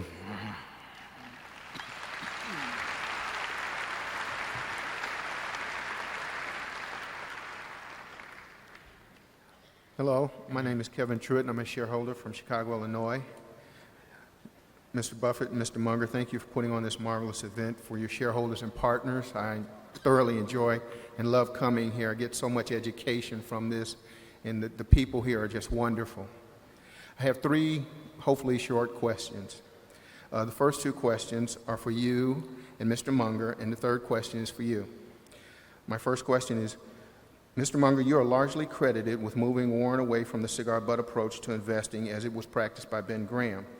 It's been stated that it was the purchase of See's Candy that taught you this important lesson of buying good businesses. At what point did you realize that this concept of buying good businesses was a better long-term investment strategy, and what was it in your discussions with Warren that allowed you to persuade him to move in that direction? Mr. Buffett, what was it in Mr. Munger's arguments for buying good businesses that persuaded you to abandon the cigar butt approach and move in his direction? My second question is, in both your experience, have you or Mr. Munger ever known of a company that has regained or replaced its competitive advantage once it was lost? My third question for you, Mr. Buffett, is, early in his career, Richard Rainwater sought you out and asked you what it took to become a successful investor. Can you tell us what he asked you and what you told him? Thank you.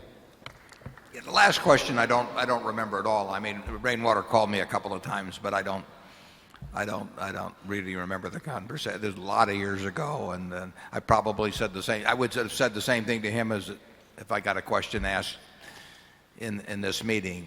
So I really had no contact with Richard Rainwater over the years. Like I say, I think I met him once, I believe, and he called a couple of times. So, Charlie, do you want to answer the first question about how you...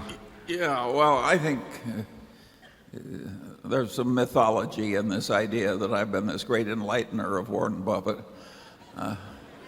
Warren hasn't needed much enlightenment, but we both kept learning all the time, so that the man we were 5 years earlier was less sensible than the man who ultimately was there. And See's Candy did teach us both a wonderful lesson, and it'll teach you a lesson if I tell you the full story. If See's Candy had asked $100,000 more, Warren and I would have walked.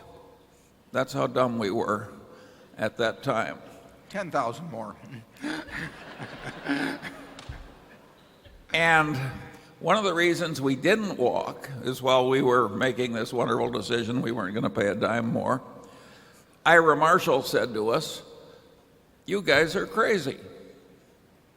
There's some things you should pay up for, quality, business quality, and so forth. You're underestimating quality."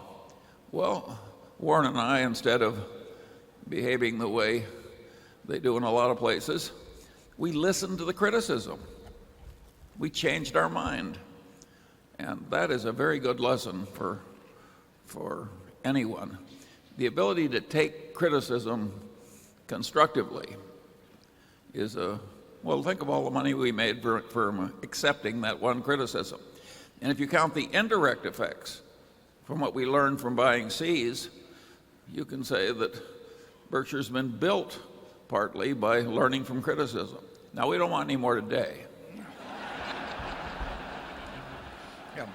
We also like the peanut brittle, so Charlie is playing it out. I had learned investment and got enormous benefit out of that learning from a fellow who concentrated on the quantitative aspects, Ben Graham, and who didn't dismiss the qualitative aspects, but he said you could make enough money focusing on quantitative aspects, which were a more sure way of going at things and would enable you to identify the cigar butts. He would say that the qualitative is harder to teach, it's harder to write about, it may require more insight than the quantitative, and besides, the quantitative works fine, so why try harder? And on a small scale, there was a very good point to that. But Charlie really did, wasn't just Ira Marshall, but Charlie emphasized the qualitative much more than I did when I started. He had a different background to some extent than I did. I was enormously impressed by a terrific teacher, and for good reason.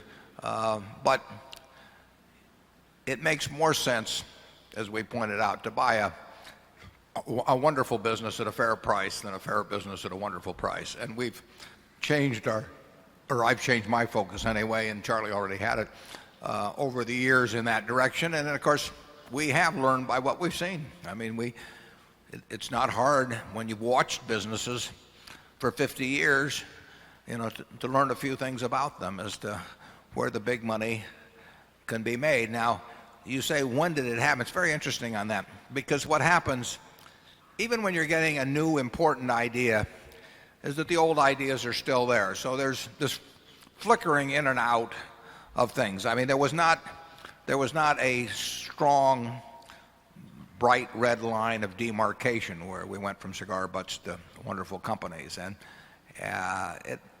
but we've moved in that direction, occasionally moved back, because there is money made in cigar butts. But overall, we've kept moving in the direction of better and better companies, and now we've got a collection of wonderful companies. In terms of competitive advantage and then lost and then regained, there aren't many examples of that. In the property casualty company, I've got a friend who always wants to buy lousy companies with the idea he's going to change them into wonderful companies. And I just ask him, where in the last 100 years he's seen it happen. I mean, Geico got into trouble in the early 70s, but it had a wonderful business model.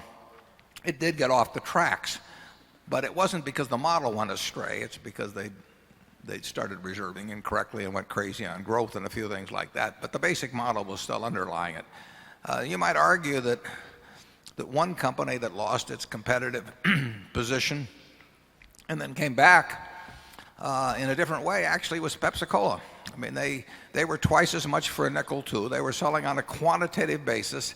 The fact that you got to guzzle more of the stuff for a nickel, twice as much as the slogan went, and they lost that edge post-World War II when costs went up a lot, and so they basically changed their marketing approach successfully, and that's very, very seldom done, but you have to give them credit for that. To some extent, Gillette lost its competitive position somewhat in the 30s, lost market share against what they called penny blades and all that, and then regained it in a very big way in the next 10 or so years when their market share went up enormously.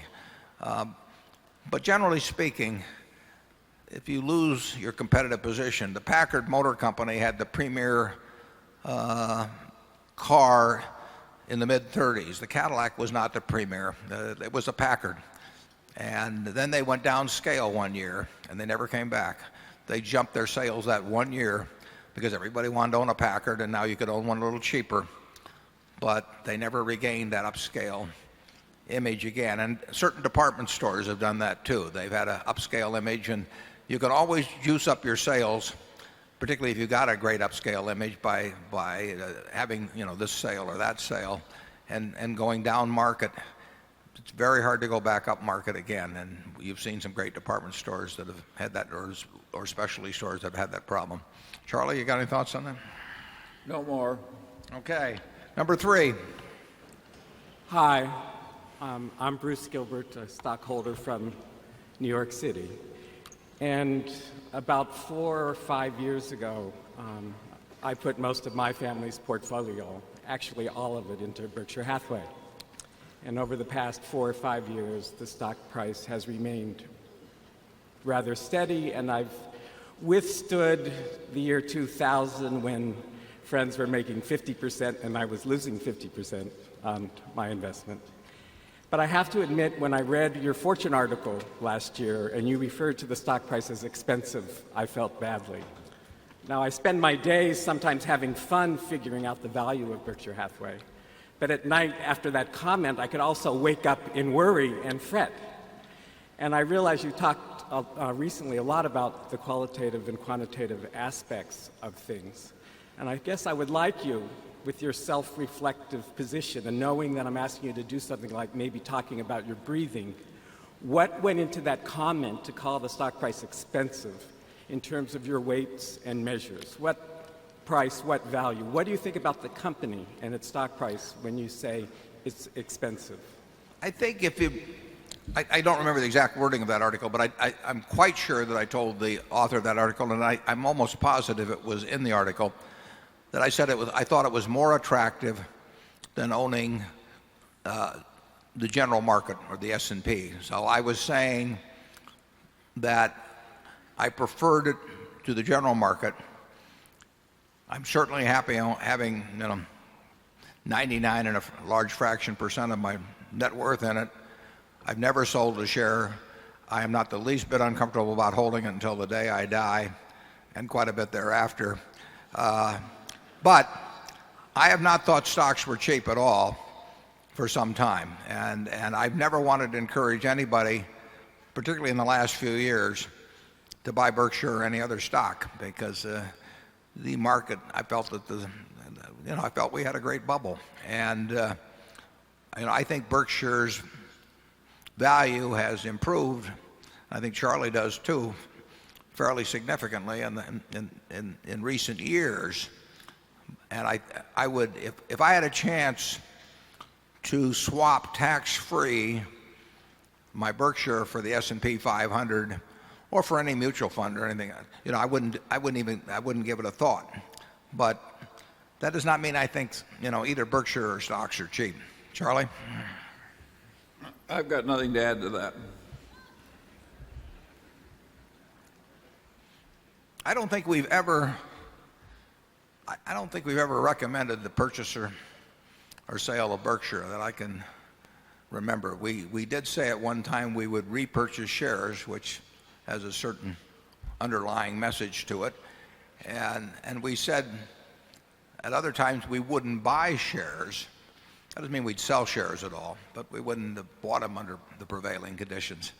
But we've stayed away from recommending, actually, not only the purchase or sale, not only of Berkshire, but just of any other specific shares. We've only given our views occasionally on what we think about the level of the stock market generally.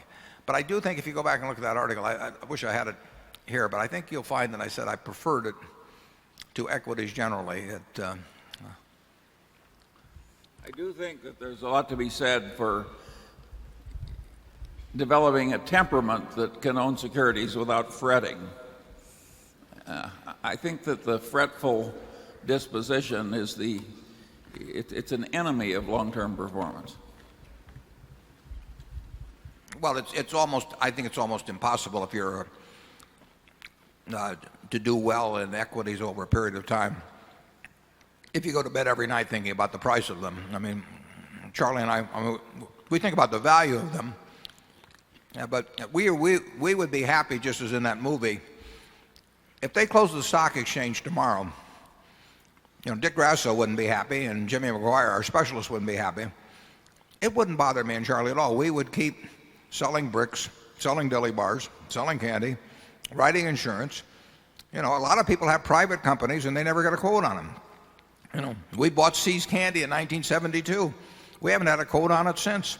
Does that make us wonder about how we're doing with See's Candy? No, we looked at the company results. So there's nothing wrong with focusing on company results. Focusing on the price of a stock is dynamite, because it really means that you think that the stock market knows more than you do. Now, the stock market may know more than you do, but then you shouldn't be in stocks. I mean, you should have, the stock market is there to serve you and not to instruct you. So you need to formulate your ideas on price and value. And if the price gets cheaper and you have funds, logically you should buy more. And we do that all the time. Where we make our mistakes, frankly, is where we focus on price and value and we start buying and the price goes up a little and we quit, like Charlie referred to, we might have done on See's Candy. A mistake like that cost us $8 billion in the case of Walmart stock a few years ago, because it went up in price. And we are not happy when things we're buying go up in price. We want them to go down and down and down, and we'll keep buying more. And hopefully we won't run out of money. Of course, that's a different story. Charlie, number 4.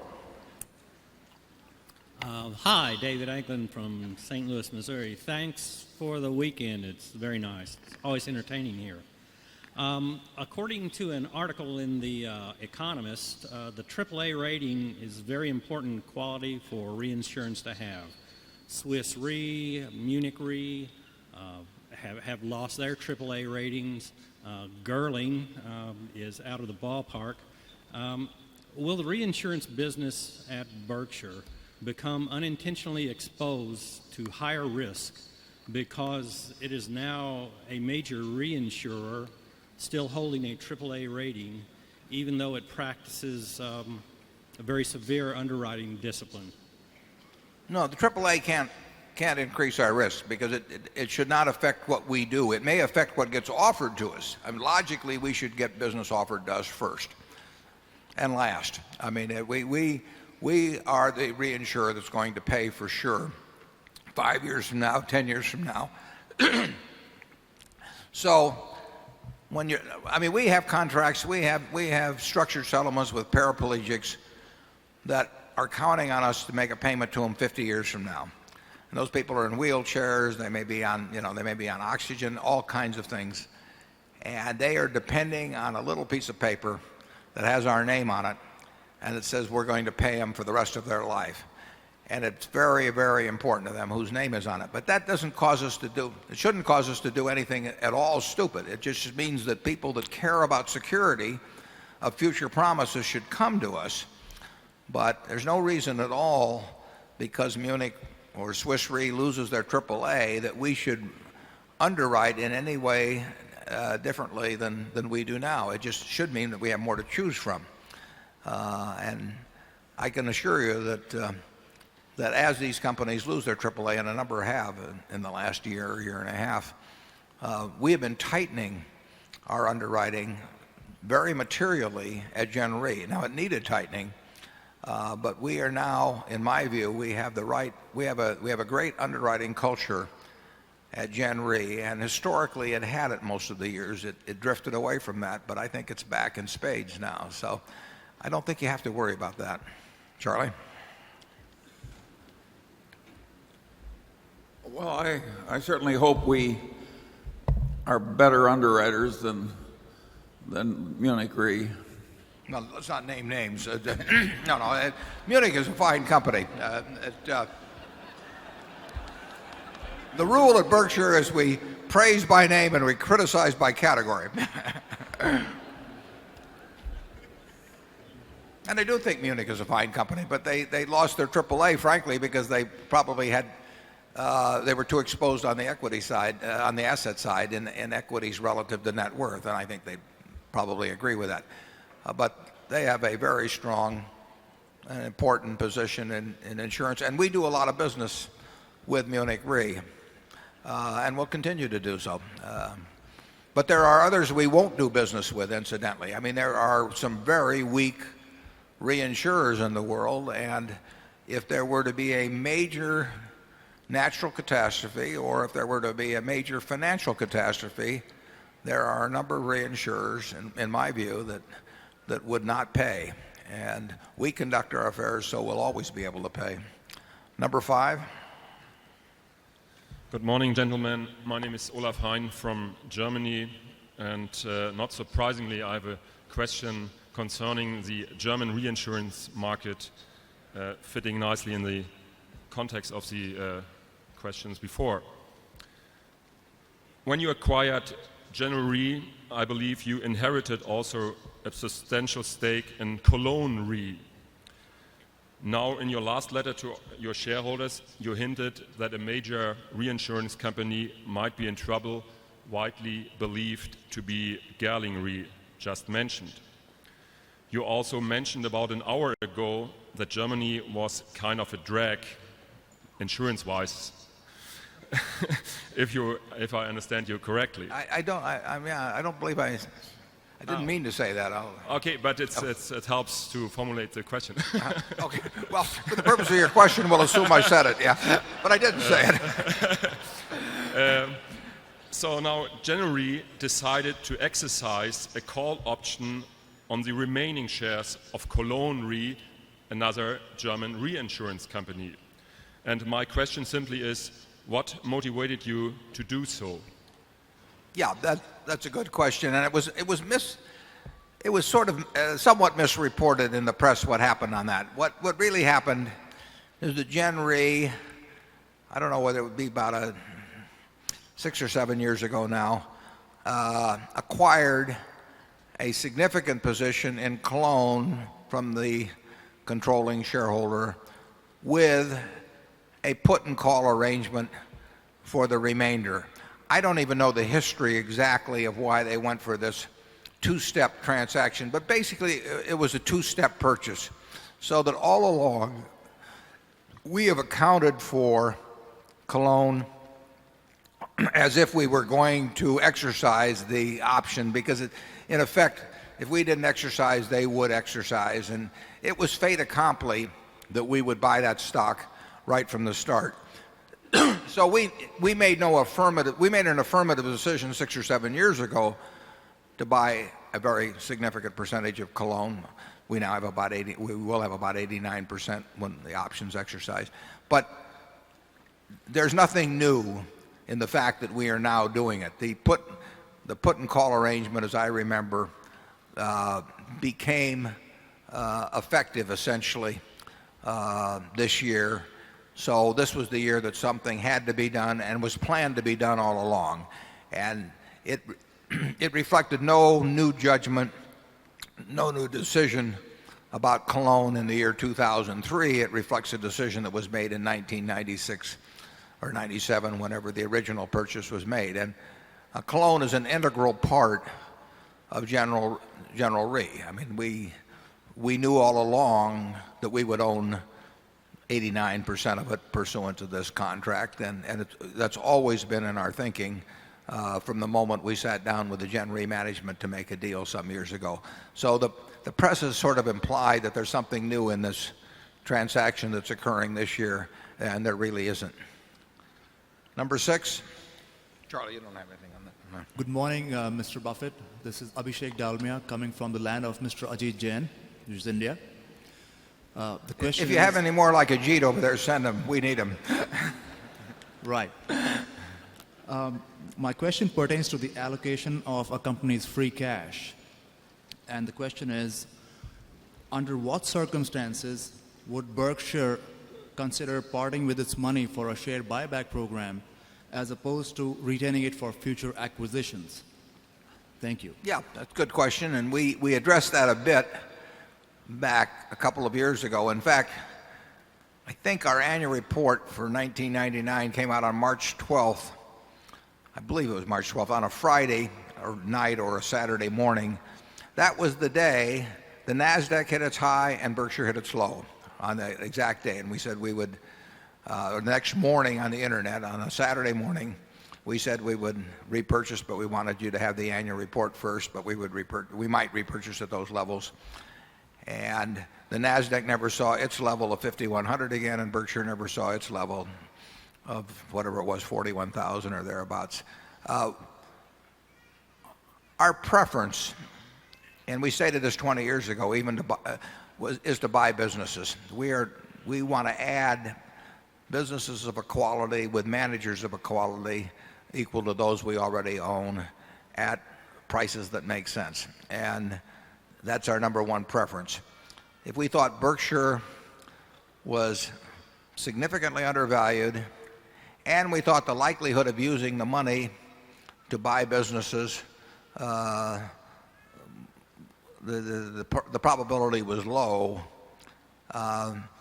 we would be buying stock in. We probably wouldn't be able to buy a lot of stock in, but we would only buy stock in if we thought the stock was selling significantly below intrinsic value. And there's no magic figure for intrinsic value. Intrinsic value is a range. Charlie would name a different number than I would name, but our ranges would be quite similar if we were to write them down on a piece of paper now, but they wouldn't be identical.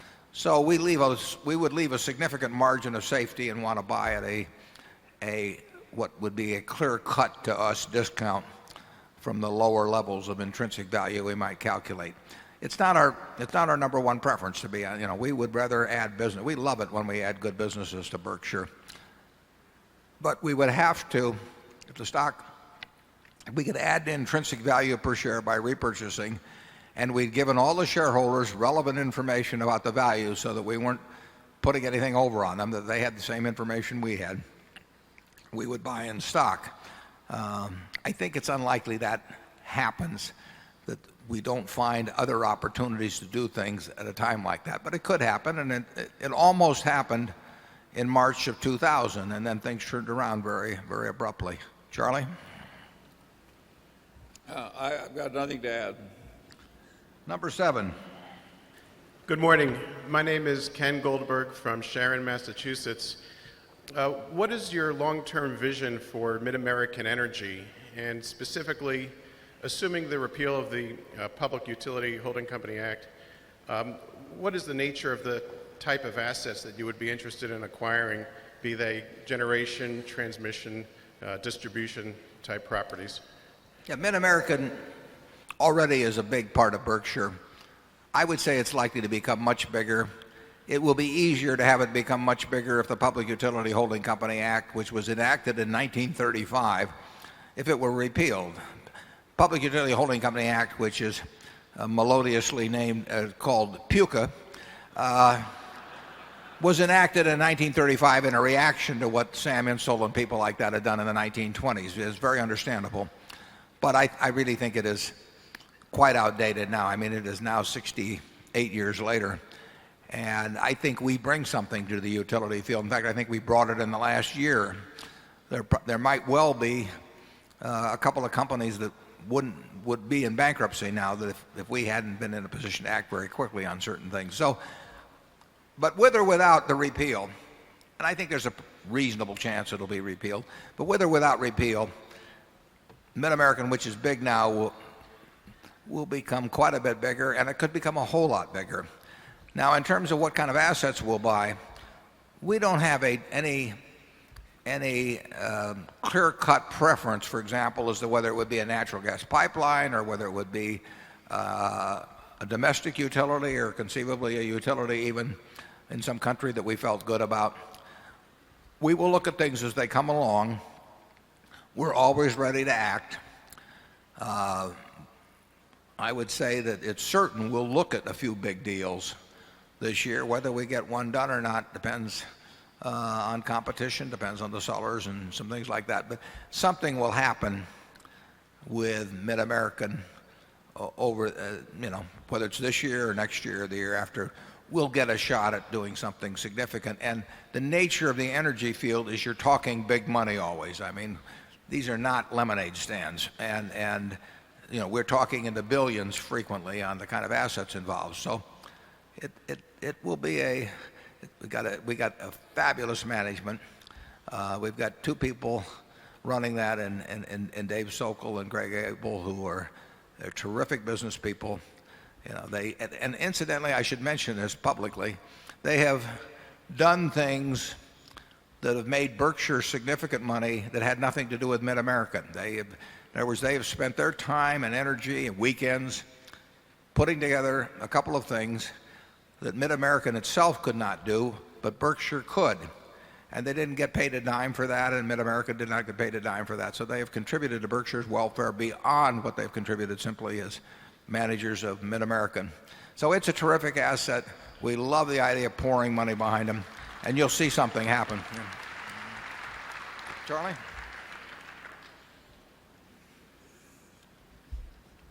Well, the really interesting thing about it is the fact that the field is so big. I mean, you're talking about an enormous field. One thing a modern civilization needs is energy. So we'll be very disappointed if there aren't more activities. Number 8. When we get through with number 10, we're going to break for lunch, and then we'll come back and start all over again after 30 or 40 minutes. But I'd like to get through 8, 9, and 10. 8. I'm Norman Rentrop from Bonn, Germany.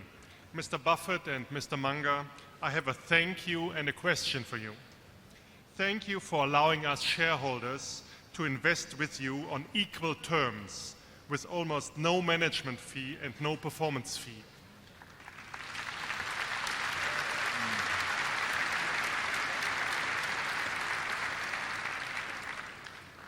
I came to fully appreciate it when I compared my 10 years of holding Berkshire Hathaway to a private equity fund, which over the same 10 years earned 19.8% before fees and 11.2% after fees.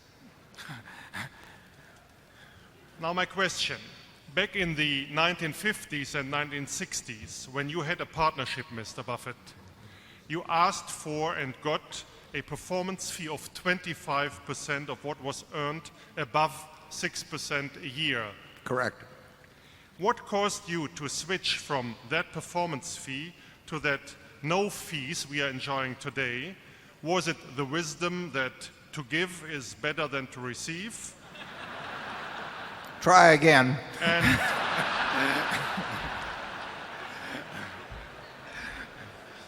And do you feel that this switch from performance fee to no performance fee, that is fully appreciated, and what did it mean to you personally? Well, I appreciate what you had to say, and I would pay to have this job I have. I would pay a lot of money, and I hope I don't get tested on that. But it's why in the world, if I can work with people I like and get the same result they have, and end up with all kinds of money, why do I need to make some further override on them? I was changing my position in life significantly when I started that partnership in 1956. A couple of the people that, well, I guess, yeah, Doris may be the only original partner here, but Doris, would you stand up? She joined on May 5th, 1956, wherever she is. And those people gave me their money, but I needed some money then too. And I did get an override, which I thought was fair. I got no management fee at all, though. I never charged. Today, most of the people run hedge funds charge 1% a year and then some percentage of profits. I did not do that. And I did have all my money in after 1962 so that the downside would be equal to the upside. But I've always felt about the people as partners. And when we got into Berkshire, originally when we got into Berkshire, Berkshire was owned by the partnership. So if I'd taken a salary then, I would have been double dipping in effect by getting money out of Berkshire before in turn the partnership participated. And frankly, by the time I got where I was running Berkshire, I had all the money I needed, and I'd rather get the same result as my partners than have me get a different result. And it can't make any difference. I mean, it'll make a difference in the size of my foundation someday, perhaps, but so what? I like living the way I live. Charlie? Well, you raise a very interesting question. And it has parallels if you go back. Carnegie was always very proud that the bulk of his fortune had been earned where he took no salary at all from Carnegie Steel. John D. Rockefeller I took practically nothing in salary.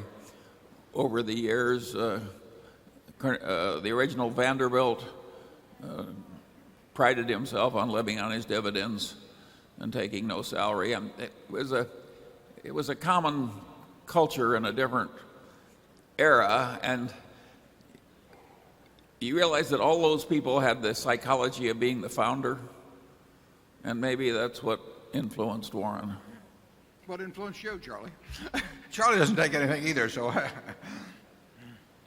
I was delighted to get rid of the psychological pressure brought on me by getting fees based on performance. I think Warren was too. If you're highly conscientious in your relations with other people and you hate to disappoint, you're going to suffer more if you are liberally rewarded with performance fees. So I think there was an enormous advantage to us. So I guess we should be thanking you.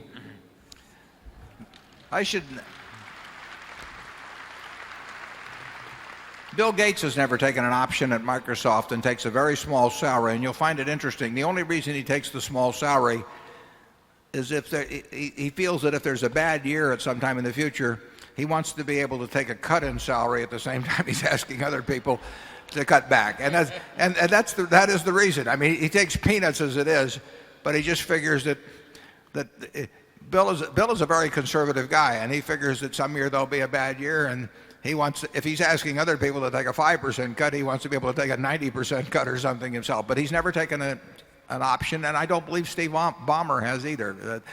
They have gotten rich with their shareholders and not off their shareholders, and that's an attitude we admire. Number 9. Good morning. I'm Whitney Tilson, a shareholder from New York City. There was a lot of talk among the Berkshire faithful when you took what I believe was the unprecedented step of pre-releasing a portion of your annual letter published in Fortune, which focused primarily on the dangers of derivatives, which you called financial weapons of mass destruction. I have 2 questions related to this. The first to you, Mr. Buffett. Could you tell us the story of how the Fortune article came about? Were you trying to draw extra attention to something that you feel strongly is a great risk to our financial system? And the second question to both of you, since your warning about derivatives, there's been a huge rally in the credit markets in general. Does this reflect investors' lack of concern for these systemic risks, or is it caused by other factors? Yeah, the first question, my friend Carol Loomis is the editor of the Berkshire Report, and we wouldn't get out the report without her. I mean, she is the world's greatest editor in addition to being the world's greatest business writer. So when I gave the report to her to edit, and it did not come back unmarked, I might add, she and I talked about, I was interested in having the section on derivatives because I thought it had a broader, I hoped it would have a broader audience than just the Berkshire Annual Report, and I felt that publishing it, which had no relationship to the Berkshire business basically, except the history of Jen Rhee's involvement, would not be in any way compromising fair disclosure in terms of Berkshire's results itself. So the primary reason for having it in Fortune was I hoped for a wider audience basically by having it in Fortune.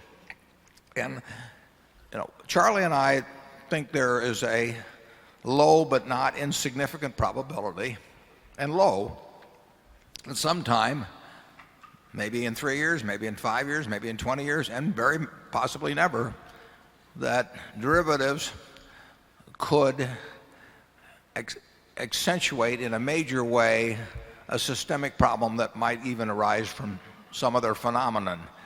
And we think that's inadequately recognized. We think the problem grows as derivatives get more complex and as their usage increases. So it was a call, what we hoped was a mild wake-up call to the financial world that that these things could be very troublesome. And of course, we saw it in the energy field in the last 2 years. It almost destroyed or destroyed certain institutions that never should have been destroyed.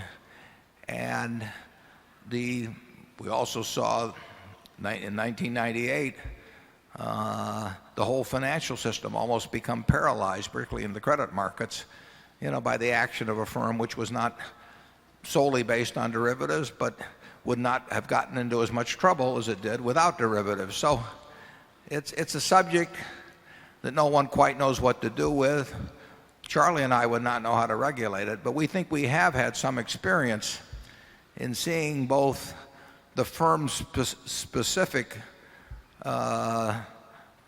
dangers in that field, and we think we have some insight into the systemic problems that could arise. And that people really they don't want to think about it until it happens, but there are some things in the financial world that are better thought of before they happen, even if they're low probabilities. And we're thinking about low probabilities all the time in terms of Berkshire. I mean, we don't want anything to go wrong in a big way at Berkshire, and we therefore, I think about things that a good many people don't think about, simply because we worry about that.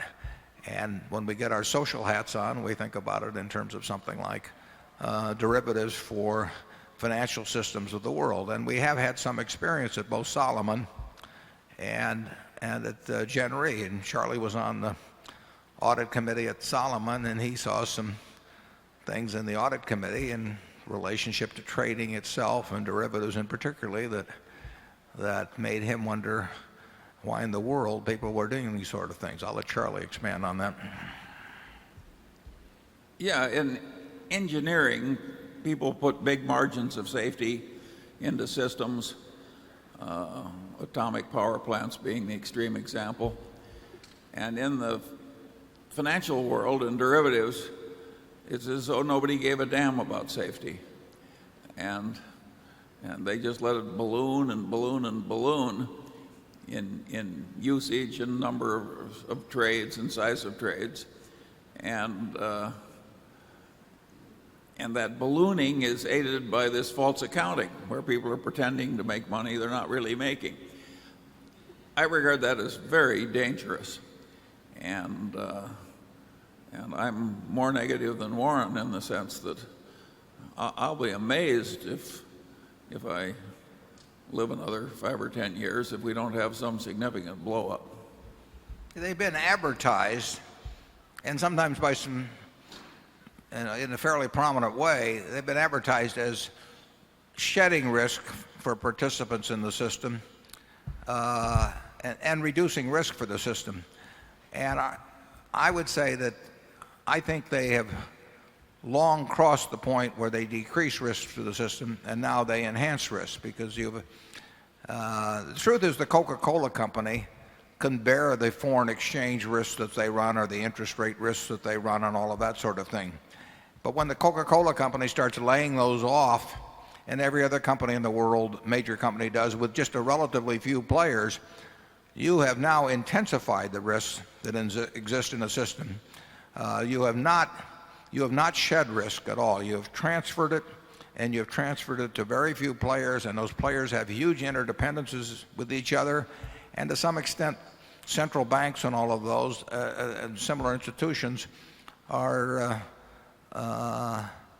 vulnerable to the weaknesses of those institutions. When Charlie and I were at Solomon, they hated it if we brought up, and so therefore we didn't do it, that we were too big to fail. But the truth was that if Solomon failed at that time, the problems for the rest of the system could well have been significant. They might have been, who knows exactly what they would have been, but they could have been quite significant. And when you start concentrating risks in institutions which are highly leveraged and who intersect with a few other institutions like that, all bearing same risks, all having the same motivations in the trading departments to take on more and more esoteric things because they can book more and more immediate profits, you are courting danger.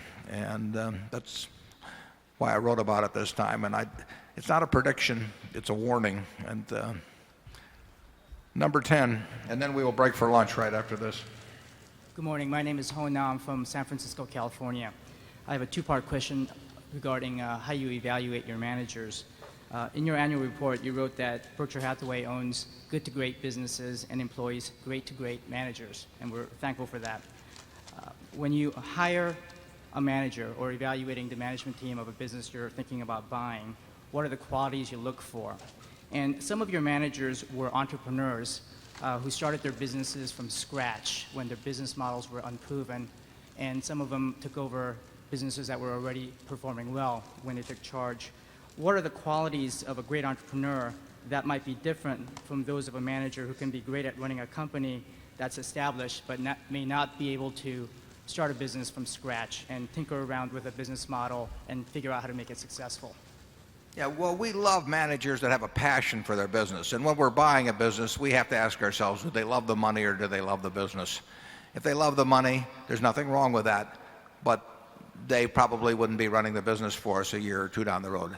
I think one difference is that people that create their own businesses, the entrepreneurs, probably on average would have a significantly greater degree of passion for those businesses than somebody that was just brought in a few years ago and sees themselves as making a profit in a few years on reselling the business and leaving.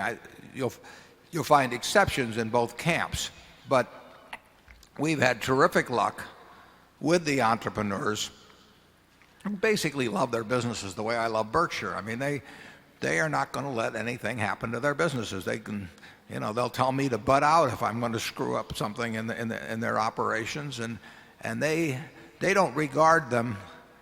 I mean, in a certain sense, I mean, they know they're part of Berkshire, but they regard them in a certain jealousy almost as being their businesses, and we love it that way. And we can spot it when we see it, and when we also can avoid it. We have never. I just got one in the other day, from an investment banker on somebody that wants to resell a business they bought a few years ago. Well, the chances that they haven't doctored up the figures in some way or trying to sell, I mean, it's a piece of meat to them, and if it's a piece of meat to them, what am I going to do with it? So if we make the proper judgment about the passion they have for their business, they're going to keep running. They may have a lot of money in the bank, but they're going to keep running the businesses for us because they love those businesses, and they really are motivated the same way I am. It wouldn't make any difference what I get paid. I'm identified in my own mind with how Berkshire does. Now, I really don't care how the rest of the world thinks about how Berkshire's doing. I mean, in other words, when we looked like we were out of step a few years ago, that really doesn't make any difference to me as long as I feel okay about how Berkshire is doing. But I do, that's how I measure what I'm doing every day.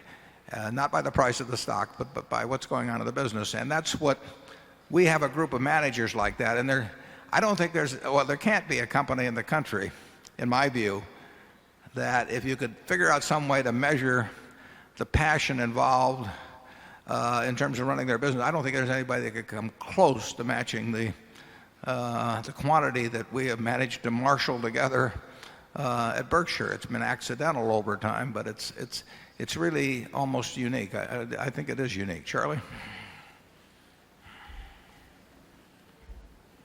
Well, it's very interesting to think about what matters most, the passion or the competence that was born in. Certainly, Berkshire is full of people who have a peculiar amount of passion in their love for their own business. And I would argue that probably the passion is more important than the brain power.